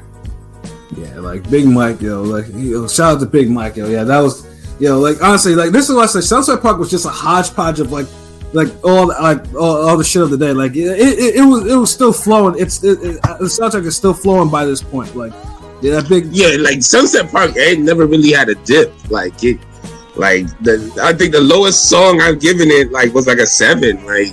which is tolerable, which is like okay, because I feel like 7 is a rating where it's above average. It's well above average, but it might not be everybody's favorite.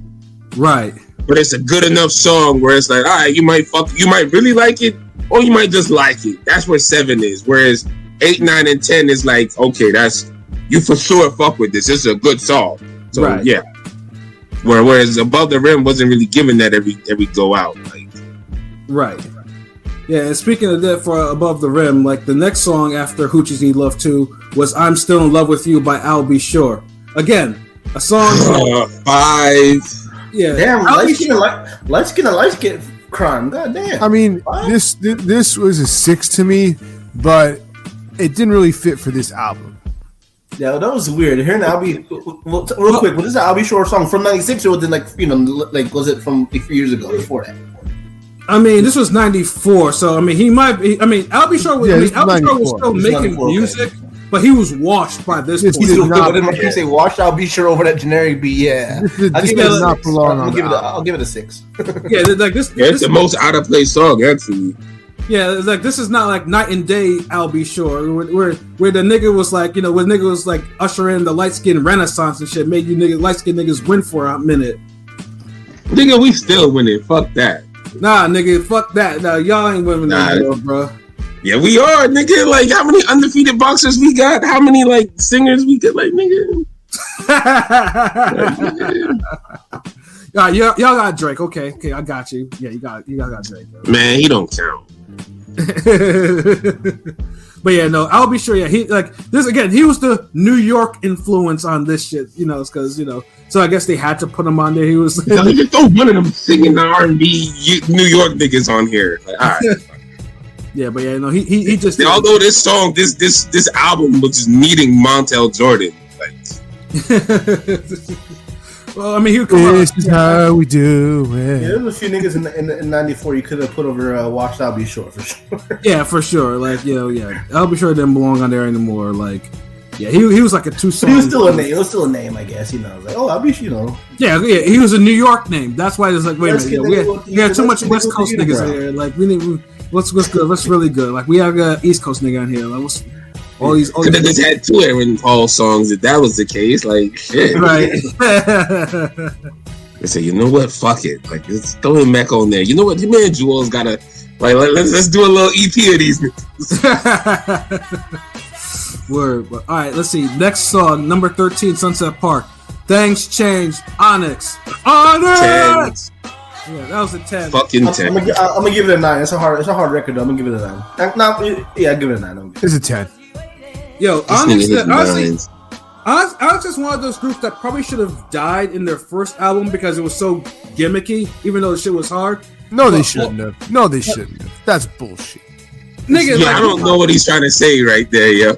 Yeah, sure, because the second and the third albums, like they didn't get they were better albums than the first album. The second one had Last Days. Like, come on.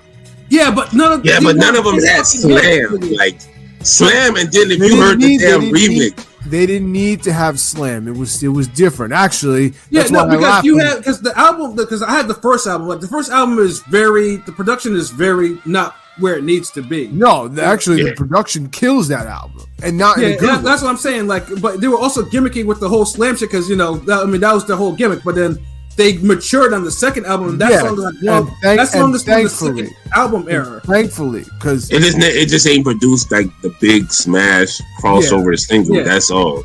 But they was musically better as a whole. Yeah. After the first album. And that's what I'm getting at. Like because they could have been gimmick albums in the first album. Yeah, they evolved their gimmick. Thankfully. Yeah, and they made better music. Because it didn't sound like the first album. There was only room for one that could just keep doing their gimmick throughout the years of Onyx and MOP. Like, can't have them both doing the same thing. Right, yo. But yeah, Things Change, yo. I mean, obviously, because whatchamacallit is in the movie. Anyways, Fredro Starr's in the movie, so he's So of course, it was only right for him to actually get a song on the soundtrack. So. Yeah, no, classic. That was a classic song. Let's see. The next song from Above the Rim was Crack 'Em by OFTP. Trash. Get it out of here. 3. OFTP was hard. Like, I mean, them niggas was OFTP was hard, but not their best song. I gave it a 6. Like, it's cool, not but a good song. I'm giving it a 4. I'm giving it a 4. That's all I give it an 8. This was not a good song. yeah, we all over the place with this one. We got 2 4s, a 6, and an 8. Not damn. Yeah, I thought it was hard. I said 3. Get it out of here. Oh, 3. Okay, my man. No. Marquise, it stands for operating from the bottom. If you want to hear one of the better songs, they got a song. It's unreleased with Tupac, and it's featuring Corrupt and Gaddafi and Tupac. Time After Time, like classic OFTB song. And then they got another one with Snoop and Corrupt, like another classic. Like OFTB is dope. Like it just this ain't one of the better offers. Whatever the fuck this was not it. Yeah, and I think Quick did the beat on that song too. Well, this was a waste of a beat. Sorry, Quick. No. Yeah, I mean, the beat wasn't even that hot though. Beat was just cool. This was just an okay, like song. Like it was just. It's still part of the whole. It's part of the mid pack of that album. Like, but it's at the end of it where it's like, okay, it's a 6. It's trying to fight out of this damn box. Like. But I don't know. This is OFTB might be an acquired taste for you youngins. Yeah, no, I mean, like I said, because I used to tell, I listen to a lot of West Coast. I'm aware of who OFTB is. I know who they are, but this was not it at all. I mean, I listened to a lot of West Coast shit back then. OFTP was. I thought it was dope because it actually brought the energy. It was actually one of the more energetic songs on the fucking album as a whole. You know, and there's an actual video for it too. Like believe it or not, like they never played it because it has a lot of gang shit in it. Yeah, like that was real gang niggas. Yeah, like, yeah. One of them, I think, got these killed. These dudes were basically banging on wax. Yeah, pretty much. That's why Suge signed them. Basically, they were. Yeah. You know, again, Suge with Suge, but they were talented though. They weren't just niggas that were just gang banging. Like them niggas could, the niggas could spit. Like but. Life imitates art. You know what I mean? OFTP, Worldwide Stampede, can give you motherfuckers what they need. Outlaw to the day we that OFTP. Shout out to OFTP. Yeah, and then the final track on Sunset Park 2, which was an instrumental, "Shorty's Game" by Miles Goodman. And Miles Goodman is a legendary composer. But like I said, it was there. I mean, I don't know if you want to rate the song, rate what it was. I mean, it's there. It's a 6, nigga. Pretty sure he passed away like shortly after this. Yeah, he shortly. Yeah, like I mean, because that was in the movie. Like it was in the movie, a good bit of it. But DJ Rogers, a great voice. He was the original version of "The Faithful," by Common, the sample. You know what I'm saying? Legendary singer to me. You know what I'm saying? But yeah, if there's one flaw in the Sunset Park, is it ended with that. It should have ended with an actual song rather than an instrumental. But yeah, but like I said, but it was what it was. I mean, but at least he had straight, consistent heat with Sunset Park. So it never fell off too far, and the highs still were staying high. Like I ain't gonna lie, because I never really listened to this album. I mean, obviously I listened to Above the Rim and Sunset Park. I never really I'm shocked that Sunset Park had this much fire on it. It's a better album. I mean, you could say to me, better album than Above the Rim soundtrack. I didn't realize it was going to be the case. I didn't realize it was. I thought Above the Rim was going to clear this easy, but I was wrong. A lot of people think that way because I think Above the Rim was the more popular movie, more popular soundtrack. It just more popular singles. It's more popular singles. Yeah, of course. Like Regulate is like the single of all. It was the Gangsta's Paradise before Gangsta's Paradise. Yeah. So yeah, I get it, but that's why I kind of do the matchups like this because I be wanting to like showcase certain shit that I felt didn't get appreciated or didn't get loved. Mm-hmm. And then now I look at it, and Pilot's like, damn, I didn't even know this shit was hot like this. Like, okay, like yeah, see, and that's basically my goal. The big niggas be on some like, oh shit, like this is fire. Like I kind of didn't appreciate this, or I kind of really didn't pay attention like I should have. But okay, I fucks with it. Like, yeah.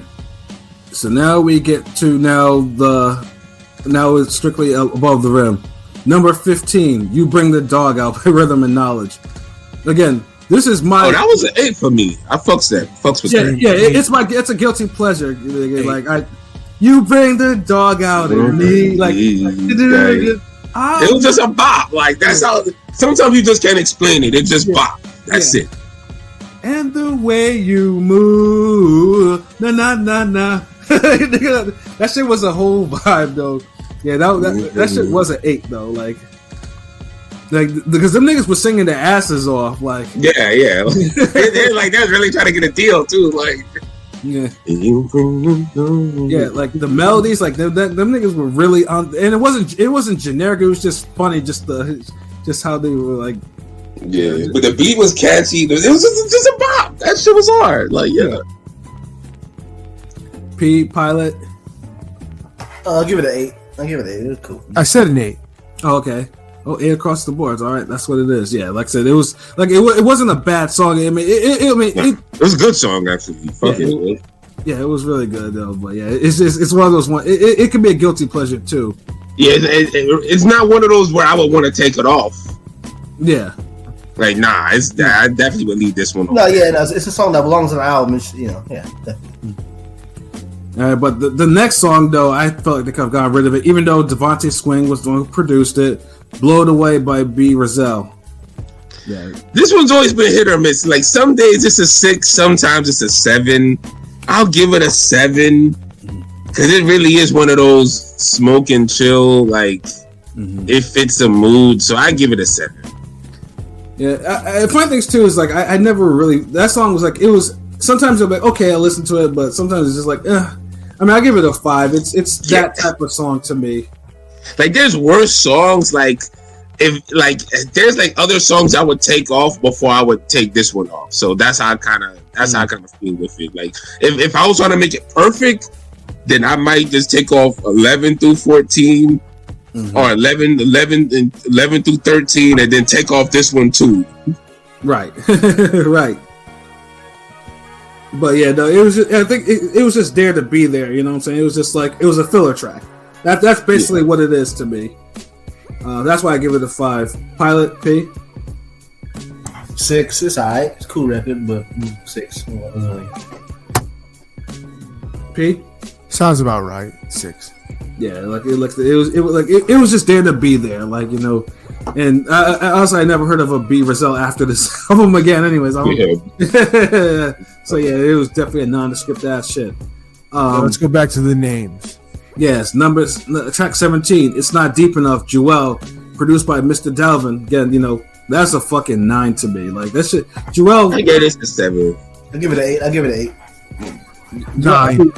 Yeah, Jewel fucking killed this song too. Again, she should have had an album in Death Row. She should have, this should have been a launching pad for her. And then of course Suge made her bitter and shit. Like it was terrible.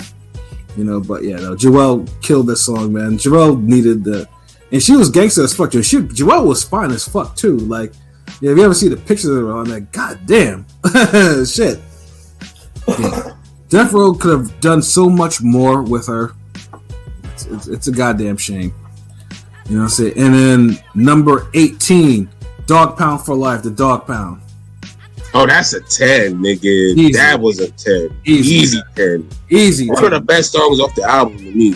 Absolutely. Again, Dog Pound. I'll give it a 10. Dog Pound could do no fucking wrong in this era. Like, none. Back then, they were, everything they did was touch and go. You know what I'm saying? Was struck gold. So yeah. Yeah, I mean, Corrupt ripped that shit. Ripped his fucking verse. Like, geez, like, yeah. Dog Pound, Dog Pound for like easy 10. Like, if that's not 10, I don't know what is. Straight up. And now we get to the 3 songs that, if you had the cassette, they were on there. If you had the CD, well, the only time you could actually get that on a CD is if you actually bought one of the singles. I think I forgot which song, what maxi single it had it on, but it would have all those 3 songs. And these should have been, and these could have easily put on the main CD. First one, 19, Pain, Tupac and the Late Easy 10. Easy. I'll give it 100. More like a 20. Like 20, I would. It's probably my favorite pop. I mean, arguably my favorite pop song. It's up there as my favorite pop song.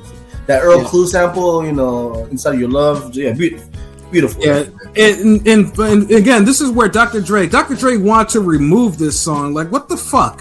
Fuck that nigga. What are you bugging? Like, really? Yeah, an engineer had to tell him like, yo, this fits. What are you doing? Keep this shit. Like, what are you talking about? Yeah, that's wild. Yo, honestly, Dr. Dre, if one day when Dr. Dre's unreleased vaults are opened up, I bet you anything. There's so much fire in there. So much fire. Yeah. I mean, shouts out Dr. Dre. I saw recently that you know, Terrence Crawford was there. You know, the whole he got a star in Hollywood, right? Yeah. It was probably the GOAT producer, but some dumb, you know. So Dre. Obviously he's been part of a lot of classic shit, but sometimes we hear about some of the shit that he's actually like said like nay to and like nah, this ain't hot, and you're like, what the fuck is this nigga listening to? Like, you know, it's like Pain was so classic. The beat was used all throughout the fucking movie. Like that, yeah. I mean, it's a sample from the Earl Clue song, as I mentioned. But I mean, you know, J. Cole had a fire version of that song. It's a iconic fucking beat, and obviously Tupac, you know, was rapping. And you know what pissed people off too, because I know people used to be pissed because they was like, oh, I got the soundtrack, and like if they got the CD and like, wait a minute, where the fuck is Tupac Pain? Like, because that shit used to piss people off. Like, how come it's not on the fucking CD or whatever? But like I said, the cassette had the version of it, so yeah. That's like a 15 out of 10, 20 out of 10. 15 and 20, between 15 and 20 is an acceptable. That's 100. Yeah, that's 100. I'm giving 100. I ain't gonna lie. Pain is one of those songs that is one of the most disappointing songs to not be on a CD since fucking. It's up there with Hey AZ. Oh yeah, absolutely. Because when you get there, you're like, oh, Hey AZ ain't on this. Yeah. I mean, they put it on the decade shit, the double disc if you got an AZ. But yeah, and Hey AZ had a whole fucking video too. Like, what the fuck? Yeah, it's the world famous AZ show. No doubt, time to mellow out, party at the. Hey, what up, Miss Bitch? Shuttleworth turned his camera off because he turned 100% white. Nah, I'm on 90% right now. You see this, you know, the butter pecan glistening nigga. This nigga so stupid. Hey, come on. Alright, yo, number 20, My Money Right by Lord G. Okay, they could have left this shit off. This was like a 6. Now, Lord G, yeah, like the beat was fine though, but Lord G was not really. He wasn't the strongest rapper. Like, he wasn't the strongest rapper. But it's like it was one of those like, yo, I got a favor. Yeah, he was definitely a generic rapper of that era. Like the way, you know, he wasn't anything special. Like the beat was hard, however. So I'll give the track a 5 just off the beat alone. But yeah, he wasn't the strongest rapper on that shit at all. Like none. Yeah, like 5, 6s maybe, but 5 is more likely the best score for him. Maybe even a 4, to be honest. And ain't 4, 5, 6s, nigga. He crapped. Had crack. I mean, like that's it. Like one of the, you're not wrong with either one of those 3. Like right. P Pilot, what'd you think? 7. Oh, you're wrong then. No, Pilot. I'm just curious. What was the? Yeah. That's a good one. Thank you, Pat. I don't know. After Pain, it's just I'm not after Pain. I'm just saying. I don't know. I'm gonna just give it a 7. This is just my opinion. I don't have a reason. It was one of those like you know, a Pilot was a DJ. Like he would always play your song after like the best song of the set. So it's like yo shit still got like an after buzz, and niggas was still kind of dancing. Like yeah, Pain. The Tupac song went off, but I'm still feeling that vibe. Like, I don't know who the fuck this is, but okay. So Pilot gave that song the Pain stimulus. You know what I mean? Yeah, that's pretty much, yeah. Literally, Pain, you know, it's Pain. Like, yeah, you know what I'm saying? P, what about you, bro?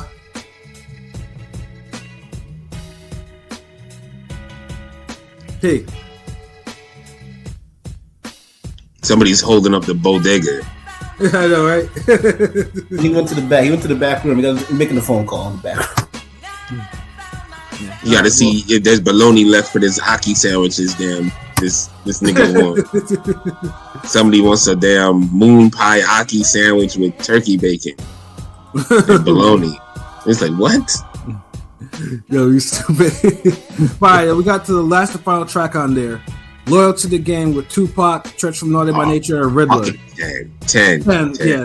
Yeah. That cameo Sparkle sample, that shit was. That's why when they did that remix shit, I think it was the G Unit album or whatever they did for that, and they remixed that shit. I was like, get this shit out of here, like. Dog, honestly, that's one of the biggest stains on Eminem legacy is that Tupac album. I don't know what he did, who decided to give him that shit. Right. But man, that's one of the biggest musical fumbles of all time. Like, if there was a top 10 list of musical fumbles that Eminem, that Loyal to the Game. Yeah. I was that's like, easily top 5, top 10. Yeah, like, and I get it because Afeni Shakur was probably one of the check, because honestly, anything attached to Eminem in that time was money. It was money. And man, now they had somebody overseeing that dude. But it's the same thing, dude. All they had to do was just clear some of the originals. Johnny J was still fucking alive, people. And dude, people don't understand. Like, a lot of the Tupac songs that were unreleased were already over timeless production in a sense where. You know how some beats they go beyond an era, right? Like you hear some shit and you're like, okay, this that Quad City, this that Whoop There It Is era, Who That Is My Baby Daddy, like that era. And you then you got some joints like, okay, and you're like, okay, that's that New Jack Swing, it's an era, but it's like. Tupac didn't have like his a lot of his music wasn't confined to an era though. Right. But after that, but then it's like hip hop in general was more tied to an era in the early 90s, and it wasn't until like maybe 94 hip hop started getting into that. Like the production was kind of like. Timeless in a sense where you could play a joint from back then now and be like, okay, like, right. I can see that. But Loyal to the Game. Oh wow, it's crazy. That's the name of the fucking song too. I just look. Yeah. Oh shit. Yeah, like this bars. This was the perfect way. Like Treach and Tupac. Riddler was cool on it. Like he ended the shit. Like he wasn't whack or anything. It was just after Tupac and Treach. It's just like. Yeah. You had to have Benzino on there somewhere. Yeah, you got to let the weed carrier get us, get some bars in. Yeah, but long as he didn't fuck it up, I'm cool. Like which he didn't do. Like the vibe was still like he maintained the vibe. Yeah, so that's it. So we ain't just try to shit on this nigga. I don't want one of his nephews in the comments like, hey man, my uncle was the Riddler, nigga. Like, fuck, this Gotham City, nigga. What you talking about? Like, nah, we don't want none of that. We're not saying dude was trash or that. Nah, he was cool. It's just, you getting Treach and Tupac first, nigga. Come on. Like, yeah, I just wish Treach and Tupac made more. So they have like 3 joints, I guess they did together or whatever. And then, to me, this is their best one. Like Loyal to the Game, and like I said, it's on the cassette version of Above the Rim soundtrack. But yeah, it ends the whole soundtrack as a 10. Like the shit is a classic sample, classic spitting, everything. So I know 10 Pilot for you, 10 LB. Hell yeah. Yeah. 10 for sure. P, was it that for you? 9. It's too short.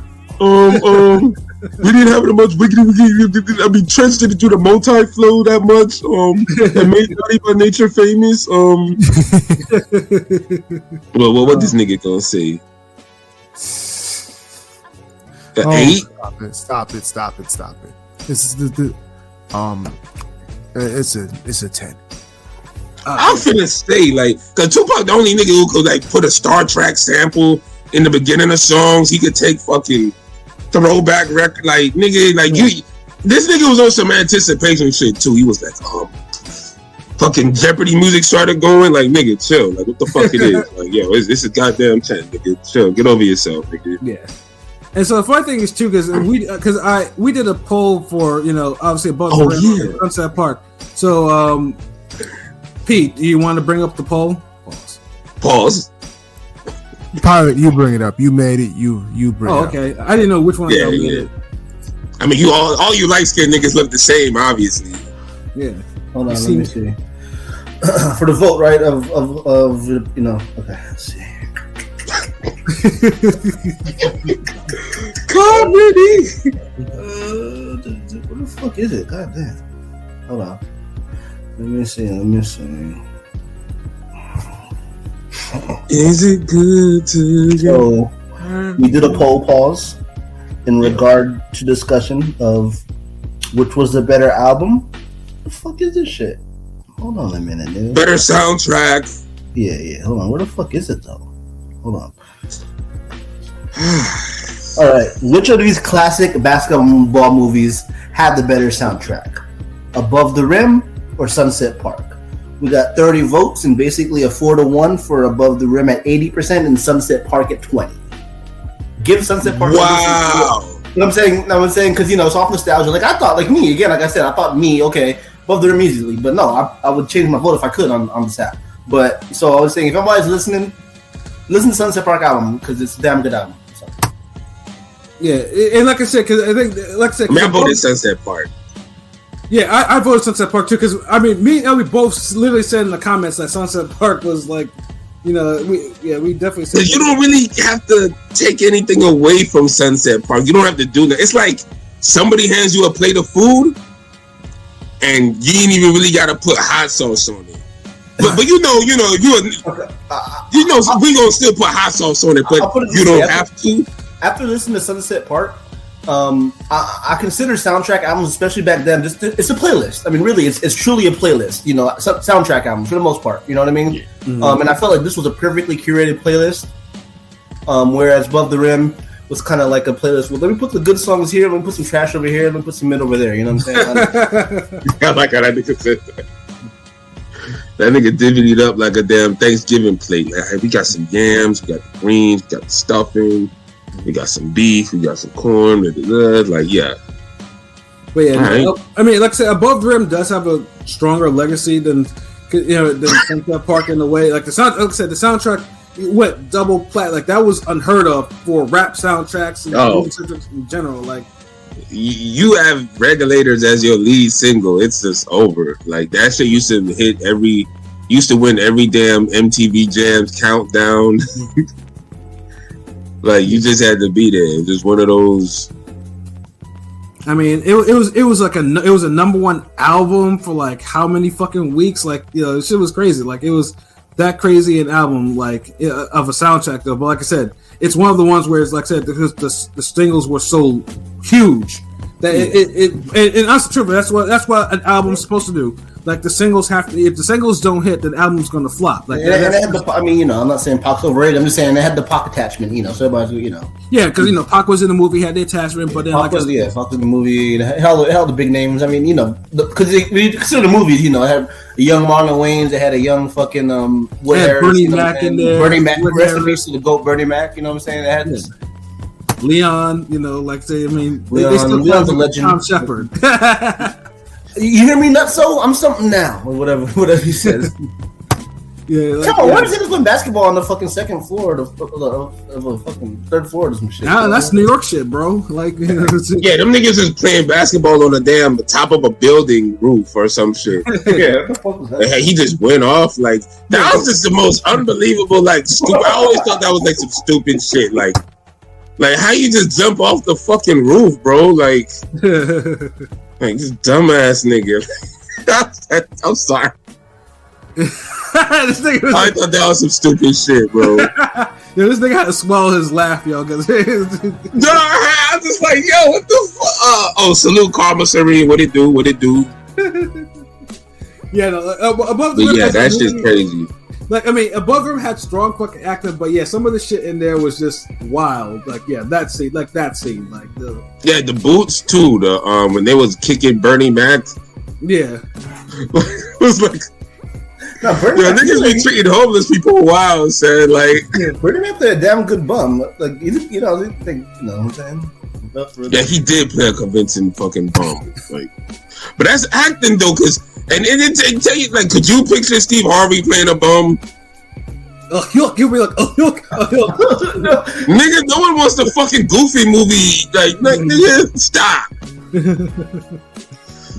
But damn, that was a good So Hold on, so everybody voted for damn Sunset Park or Above the Rim? Like, yeah, I voted Above the Rim, but I would pick Sunset Park. I originally voted for Above the Rim, but after further consideration, I have to change my mind. Yes. Oh, y'all some hoe ass niggas. I applaud you hoes. But y'all saw the light. Skin. Yeah, Nis. The light. Yeah. Y'all knew it was better. Yeah, like I said, and Sunset Park though, even with all that, it still went. The soundtrack still went plat, so it was like, for a movie that was the MC Light song, nigga. Come on. Yeah, MC Light, brought that shit, and I think the Aaliyah shit was a single too. I almost forget that it actually was. The Hoop in Your Face was a single too. Yeah, it was absolutely. That was absolutely good. I remember at NBA because I remember at some NBA you hear that shit too, like And then these niggas don't know about no '90s NBA, like especially NBA inside stuff where they used to show like the people, like footage people dancing to certain shit in the crowd. That song used to be fucking playing. That song. The whoop whoop, there it is. Hell yeah. And you had two versions. You had two niggas, but you had whoop and then you had whoop. Like that's how that's a crazy shit. Like come on, man. '90s. Speaking of '90s, man, so we gonna be back here next week, man. Cause niggas love the '90s so fucking much. Like you niggas just love it. We're not done with the '90s like all these kids are. Yeah, we back with the '90s. So we gonna have, since niggas love the '90s so much. Oh, salute Kane, son. What it do? Bring gang round, NetherRealm gang, nigga, yeah, we in here, bro. So we gonna do we have a little rematch. Since a motherfucker in this particular battle loved the '90s so much, we gonna revisit that. So me and Pat gonna have a '90s R&B playlist battle. So no categories, we just hitting y'all niggas with the fire fucking R&B from the '90s. Got a whole decade to choose from. That's the only criteria. And so next week episode, it's gonna be for the ladies. It's gonna be, you a nigga, bring your lady down. We gonna be here. We gonna be vibing. Gonna be some good music, and we gonna get our shit. We gonna talk our shit. And hopefully YouTube doesn't hate on us and tries to say, oh no, we can't.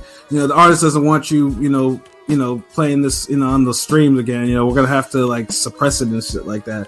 Hopefully no hate. So that's why y'all gotta make sure y'all tune into the live.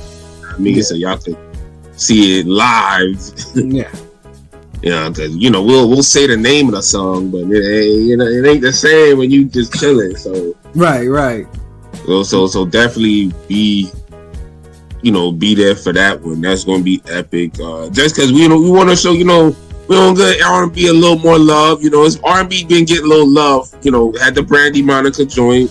But there's so many classics from the '90s that underappreciated. So you heard some of them on the damn soundtrack here. Right, absolutely. So we taking it a step further with that, and we'll see who wins. And most of all, just to put niggas on some newer shit, some shit they may not have heard, or some shit that they forgot about is fire. So that's really the takeaway from all these playlist battles and shit. Because I love music, and it's good to just pay it forward. And obviously, and of course, there will be more non-90s shit too. But this is just one of those things. Yeah, because some niggas be trying to throw the Larry Holmes at us a little bit. So we might put something in 2010s. I'm just saying, some niggas I be trying to promote. We've had other battles and shit. Like I be peddling that shit a lot. There's a couple niggas that be always trying to throw the Larry Holmes. What Discord niggas? Collie / from the Collie Discord type of thing. They're just always on the '90s shit. But my whole thing is this: I get that, but it's like, where's the alternative? Why is no one coming up with the alternative? Why everybody always goes back to this? And then at the same time, people are sampling the '90s shit now, which is crazy. Yeah, And even the young niggas, even the niggas who's 17, 18 doing reaction videos to this shit. Reaction to the 90s, reaction to Mobb Deep, reaction to DJ Quick. The niggas fuck with that era. Like, we can't help that. That's what's popping. Like, we don't see no one doing no new shit like that. I saw a nigga like almost 100,000 views on a reaction to the Ice Cube My Summer Vacation. I was like, what the fuck? This young nigga getting 100,000 views on My Summer Vacation reaction? Like, what the fuck? Yeah, because they don't understand that Ice Cube was one of the, you know, that nigga was probably the most dangerous rapper at some point, because that nigga used to say, kick that shit to niggas, yo. Like, it's like, and we do this shit on a creative way too. Like, we the main niggas keeping the damn verses alive and showcasing different music. Like, even the battles. Like, who out here fucking putting Prodigy versus Freddie Fox in goddamn album battles? Who's doing that? Like, who's talking about Freddie Fox Industry Shakedown? First of all, like, who's doing that? Who's talking about Zero and versus Webby? Like, who's really putting all these genres? Biggie versus Yuck Mouth. You know? Biggie versus Yuck Mouth, putting 2 double albums together. Like, nigga, like, come on, from the same era. Like, cause niggas they from the same era. So it's like, we putting all this shit in, and niggas were legit in the collie threads on some like, yo, I never heard this Yuck Mouth album before, but it's just fire. Like, it's just hot. Like, so it's like, that's the whole, like, come on, like, I feel like Ring Gang, we doing a good thing. Like, I mean, we could be saying bullshit, but nah, like, we put niggas on this shit. I mean, even with the Mason Silk the Shocker shit we did, and you know, that was a good one actually. Like, the Mason Silk, it was left field, but same era, same type of artist. The new guy, the young guy, the heartthrob, whatever the ladies meant, whatever the fuck, like. Dude, like, we be mentioning like get the fuck out of here, like, I hate to be one of those niggas that's like, well, you do something better, but goddamn, like. But it'd be fun though, like, damn. I mean, I appreciate all the feedback and shit, like, you know, like Pilot said, we'll do some 2010s. Yeah, I know Rome be on this, but you know, we had to talk because you know, this nigga was like, cause when we did the soundtracks, like, this nigga was on some other shit, but it's like, yo, your generation doesn't do soundtracks anymore. Like, we're gonna do Creed versus Black Panther. Like, come on, like, yeah.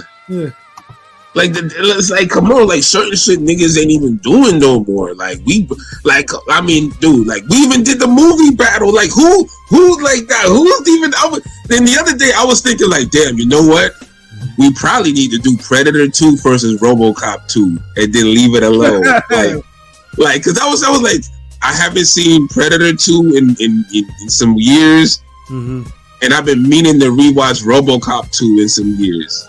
Right. And like, that might be one, but I know we got another one, like the Jackie Chan Jet Li one. Yeah. We'll eventually get to doing that one for sure. Like, we'll do that one before the RoboCop and all that other shit. But yeah, that's just different shit down the line. So yeah, just stay tuned for the fucking for the next battle.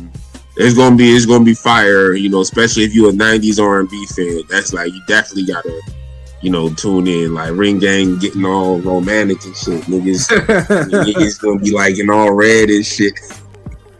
King Son, Hitman versus Umbot, nigga, that's a fire battle, bro. That's a fire. Yo, we might need to do that, yo. Yeah. I ain't gonna lie, salute King Son, cause he be having good ideas and shit. Like, we be conversating and shit, but cause you know we some martial arts niggas here, so obviously we love fighting too much not to like Yipman versus Ungbok. I ain't gonna lie, both are 10s, both are classics, but I don't fucking know, man. Like, god damn, nigga, yo, Pat, like early, like, which one would you? Because I ain't gonna lie, when Umbok came out, I must have seen that shit 7 times. Yeah. First day cop. Yeah, seriously, yo, like, Umbok was just like, what the fuck? Like this shit was mind blowing at the time. Like, I had never seen shit like that. Like, and then fucking Hitman was hard too, but like, I don't know if it blew me away like Umbok did. I don't, but Hitman was fucking great though. Yeah, I mean, Tony Jaa was just like, that's why I say I thought Tony Jaa really should have had next, but I mean, I don't know where his career trajectory went wrong though, but yeah, dude was fucking amazing. Like, the movies are like incredible. Yeah, then The Protector. I seen that shit in theaters and was like, wow. Fatal Fury over the GTA. Man, I'm like one of the biggest Fatal Fury fans, and I wouldn't even say that, bro. Like, come on. Yeah. If you could get the GTA 6 day one, you can pick GTA. Man. Yes. Like, the fuck out of here. Like, I fucks with Fatal Fury. Like, you know, Team Bogart. I mean, what they do? Geese Howard in the building. Umbach was OG. Umbach was funny too. It was like like we missing mainstream martial art movies. Like put one of them shits in the theaters. Like what's the one you was telling me that's gonna be coming out? The Monkey Man. Yeah, Monkey Man. Yeah, that's in a couple weeks. All right, I'm gonna make sure we gotta see that. We gotta talk about that. Yeah, absolutely. Yeah, I got 2 free movie tickets, so I got one of them I'm gonna use just for that. So yeah, I got some in the movie card for that. So yeah, ain't nothing else been because Landed Up Bad was good though. Yeah, because I mean, ever since LB put me on to RRR, you know, which is like a whole mixture of like musical and straight up violence and shit.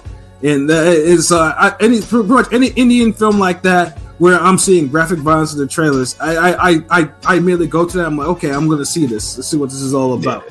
Yeah.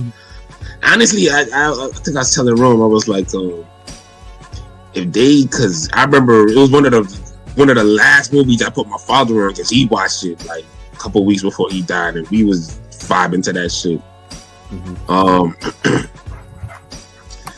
I would love to see American like do that approach, like make an action movie, buddy action movie. And then like how the Bollywood niggas do it so slick, like they'll be doing undercover and they'll walk into a club and they be like, yo, what's good? Like, yeah, there she is. That's our prime target.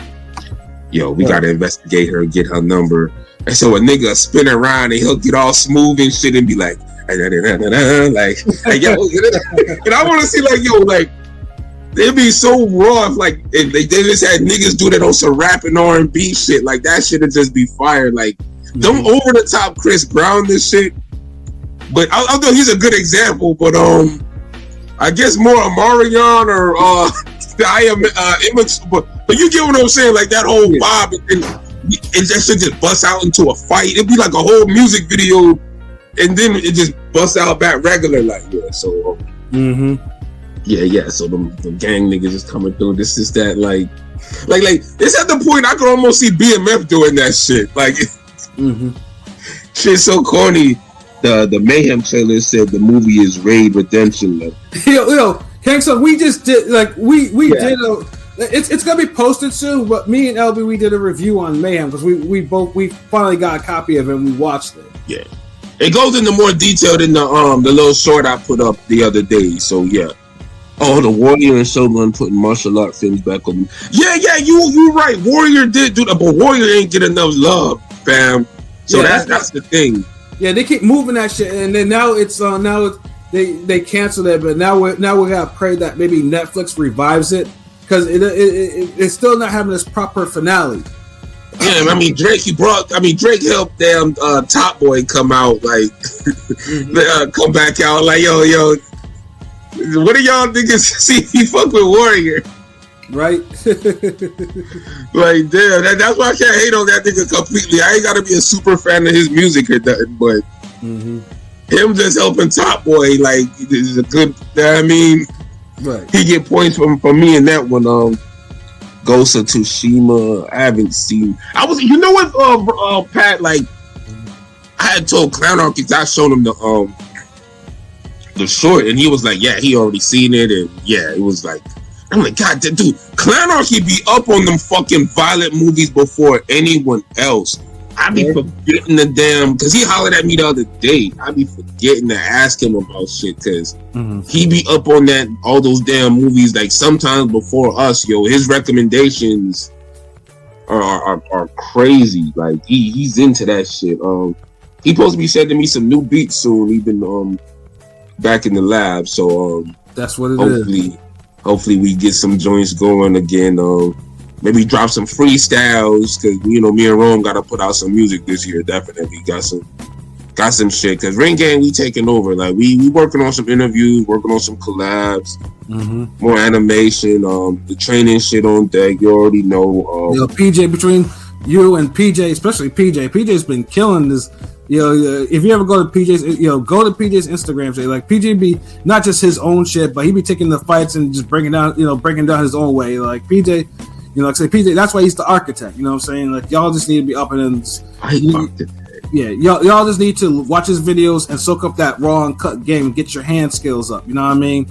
Yeah, you definitely got to follow PJ on IG, like.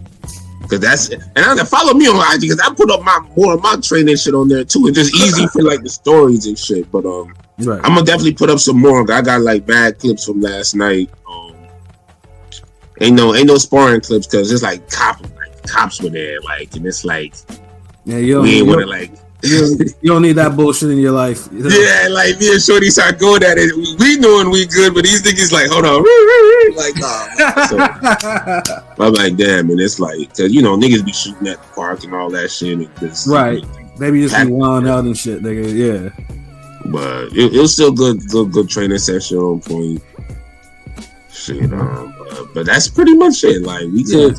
Yeah, we could wrap this up. It's a good episode. Like, it don't feel too long, too short. Just kind of it flowed. It flowed. You know what I'm saying? So yeah, so do some finals for Get Up Ahead. But Mayhem isn't better than Raid Redemption. Just to say that. Yeah, absolutely. Yeah, it's not. Let's get that straight first before we end it. But yeah, Kang Sung, listen. When I should have it posted by like tomorrow or some shit. Yeah. So yeah, just listen to that shit. Like it'll be like we broke it down. But yeah, some final thoughts. P, your final thoughts. This is a good cast, good reviews. I had fun reminiscing. So, all about the 90s. So, looking forward to doing it again next week or whatever the hell we do it. I'm with it. That's all I got to say about that. Ring Gang all day. Salute. Pilot, what about you? I don't got much. We still the 90s all day, every day. 90s is the greatest era. You know what I'm saying? And that ain't going to change. Shout out to everybody listening. We'll be back next on Mondays. Boxing's picking up. You know what I'm saying? So, this week, but this Saturday, do your thing because it's kind of a shitty card, but it's all right. But obviously, if you're a gambling degenerate, the odds are out there. You can hedge that with some college basketball bets. The tournaments popping off and shit. So yeah, but yeah, next Monday, we got like 3 cards. Like they're all good cards too. Yes. Hold on, wait. What 3 cards are those? The Fundora Zoo and what else? That's the PBC shit, and then Oscar Valdez, Liam Wilson's on Friday, and then the Zerto card is on Saturday too. Who's Zerto going against again? One of the cruiserweight champions. Oh, it's a decent fight then. Yeah, and it's also a lick too. Guanamarian or something. I mean, it's his first cruiserweight, so you never know. It's his first. Yeah, Guanamarian. Yeah, it's his first true cruiserweight, so you don't. You know what I'm saying. Yeah, he's the one that hasn't defended his belt in a couple of years. So yeah, Oscar knows what he's doing. So if you see a KO bet, calculated type of. I mean, it should be an easy lick, but this guy's in a legit actual cruiserweight, so you never know. Yeah, he has power for sure, though. Yeah, it could turn into that Joe Smith other type of. What's that Joe Smith light heavyweight fight where it was like a close one? The one where he won by the skin of his teeth, basically. Yeah, like it could be one of those type of fights. Yeah, like you know what I'm talking about. I can't just remember the other guy's name. Yeah, let me. That was a hard fight. Let me. Yeah, it was. It was like Maxim Vlasov. There we go. Yes, Vlasov. That was the one. Well, that was the one. Like, that was a hard. Vlasov was gonna run through him. I picked Joe Smith, but it was a dangerous fight for Joe. But he did good. Yeah, Smith had the fight. Won that shit. Like he won that shit in the last 2 rounds. That was some people think he got a gift too, and I'm like those pro Euro fans. That subset of fans. Yeah, every Euro nigga think that was a gift, but I'm just that was a robbery and shit. Yeah, because I know Vlasov, like that dude was in the locker room with an ice pack on his head, like bewildered that he lost. Oh shit, that's hilarious. Hey, what up, Deontay Jones? Damn, nigga, like, yo, this late as fuck, bro. Like we it's like you looking for the holes and like the club is about to close. like he has no shame in his game. Yeah, like you out in the parking lot right now, lighting up the Black and Mild, like, and King P already in the car, like hurry up, y'all niggas, like hurry it up, like you know what I mean? He looking at his phone. Pilot over there lighting up.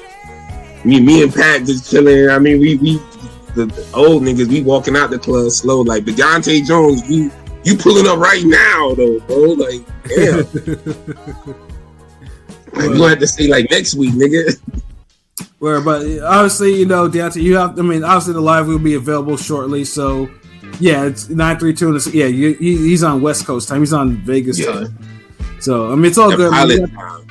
He's on pilot time. So, yeah, you got enough time to listen. Always and forever. But, yeah, LB, your final thoughts before we get up out of here? Oh man, that's great. Just stay tuned for more shit. We back with more shit. Shout out to my Ramadan niggas. Salute to them. What's his name? Prolific gonna be back on the animation joint when that's up. So we back here. We gonna have more animation shit, more fighting, more, you know, because I do every ring game cartoon differently. Like some of them I know the plot, some of them I just draw a bunch of random shit and then create a plot after that.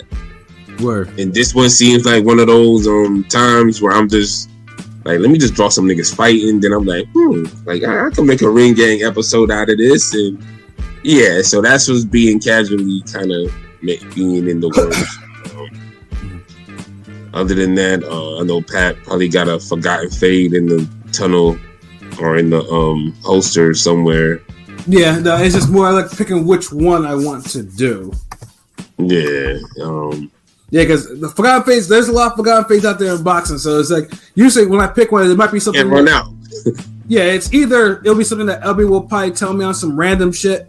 And I'm like, and I write it down. And I'm like, oh shit. And like, you know, or something, or maybe a fight I come across, like, oh shit, like, you know, I have different ideas. They're written down in different places, but yeah, I'll be picking one soon. Word, and shout outs to my nigga PJ, because she'll be getting a little, you know, some shit from him tomorrow. See what's good, make some moves. So yeah, shout outs to Planarchy, DZ, Rome Top 5. Prolific, everybody in Ring Gang Radio. You know, it's just not just us on the podcast. A lot of behind the scenes niggas making moves. You know, we love this shit, and no bull. I love 2 episodes of so much. I literally ran them back. I plan on listening to the Ice Cube review again tonight because it's so fucking entertaining. Like, yeah, you love that Ice Cube episode, nigga. But hey, that's all I love. I fuck with it. Like, damn, like. Yeah, because it's one of our more polarizing episodes. meaning it's polarizing everyone else against me. That's one of 2 episodes that are like that. Is that one and the Jesse Smollett one? Well, yeah, and the Anthony Joshua one too. When he lose to Ruiz, that's a classic. Like, yeah, the Jesse Smollett one with me, LB, and PJ. Yeah, we were wild. We had so many jokes. But then the Joshua one had PJ on it too, though. Yeah. So it's like, I don't know, PJ, like, we got to get PJ back here, but I know the fucking timing. Like, we all trying to train these the Warriors of fucking tomorrow. So. Right. Oh, that Bucket Lloyd Banks one was fire too. That was a great. Everyone, we got a lot of love for that one. So yeah, like the G we do for another G Unit topic. Like, them shits always pop. Like, niggas fuck with G. We mentioned the Mason Silk one earlier, actually. I think it's a very, very good too. Yeah, it's because we just mentioned that one. Yeah, but man, you gonna enjoy this one. Just for you, because you just get in now. We gonna have another we having a 90s playlist battle next week, the R&B. So yeah, so tune in for that. But yeah, that's just for you because you popped in here late. But I ain't got nothing else to say, my nigga. We good. It's time for BMF. Yes, yeah, BMF. You know, absolutely. You know, see if we gonna see Biggie on this one. right. Is Jeezy gonna be there?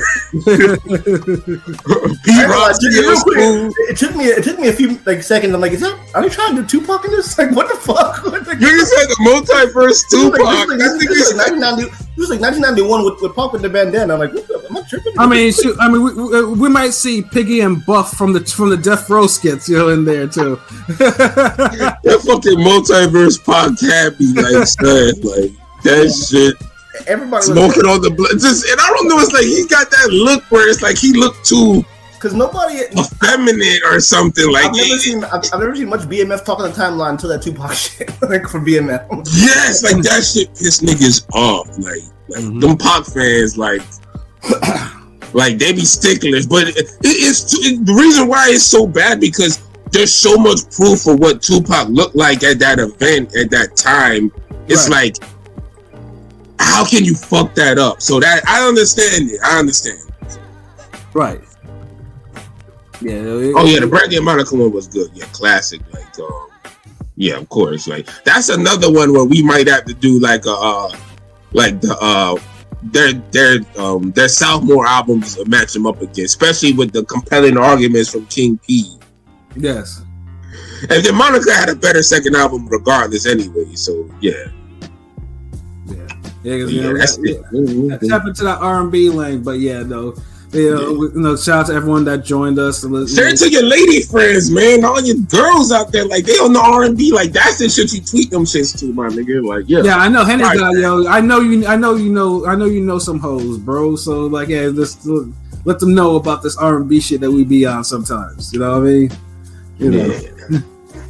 But shout out to everyone who listened in, and like I said, Ring Ain't got that shit you want and need, obviously we got the website and we got the YouTube. So listen, like, comment, subscribe, all that shit, and send it to your friends so we could all be friends, man. And again, that banner is always there.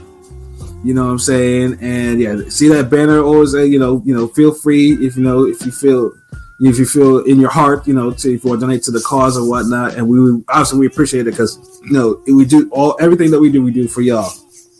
So for myself, Pat Scorpio, the New England representative, for LB Shuttleworth, the God, the GOAT artist, for King P, Bodega P, and for Conscious Pilot, this has been another wonderful episode of Real Talk, where as always, shit's real, we talk about it. So until next time, peace. Yeah. No matter what.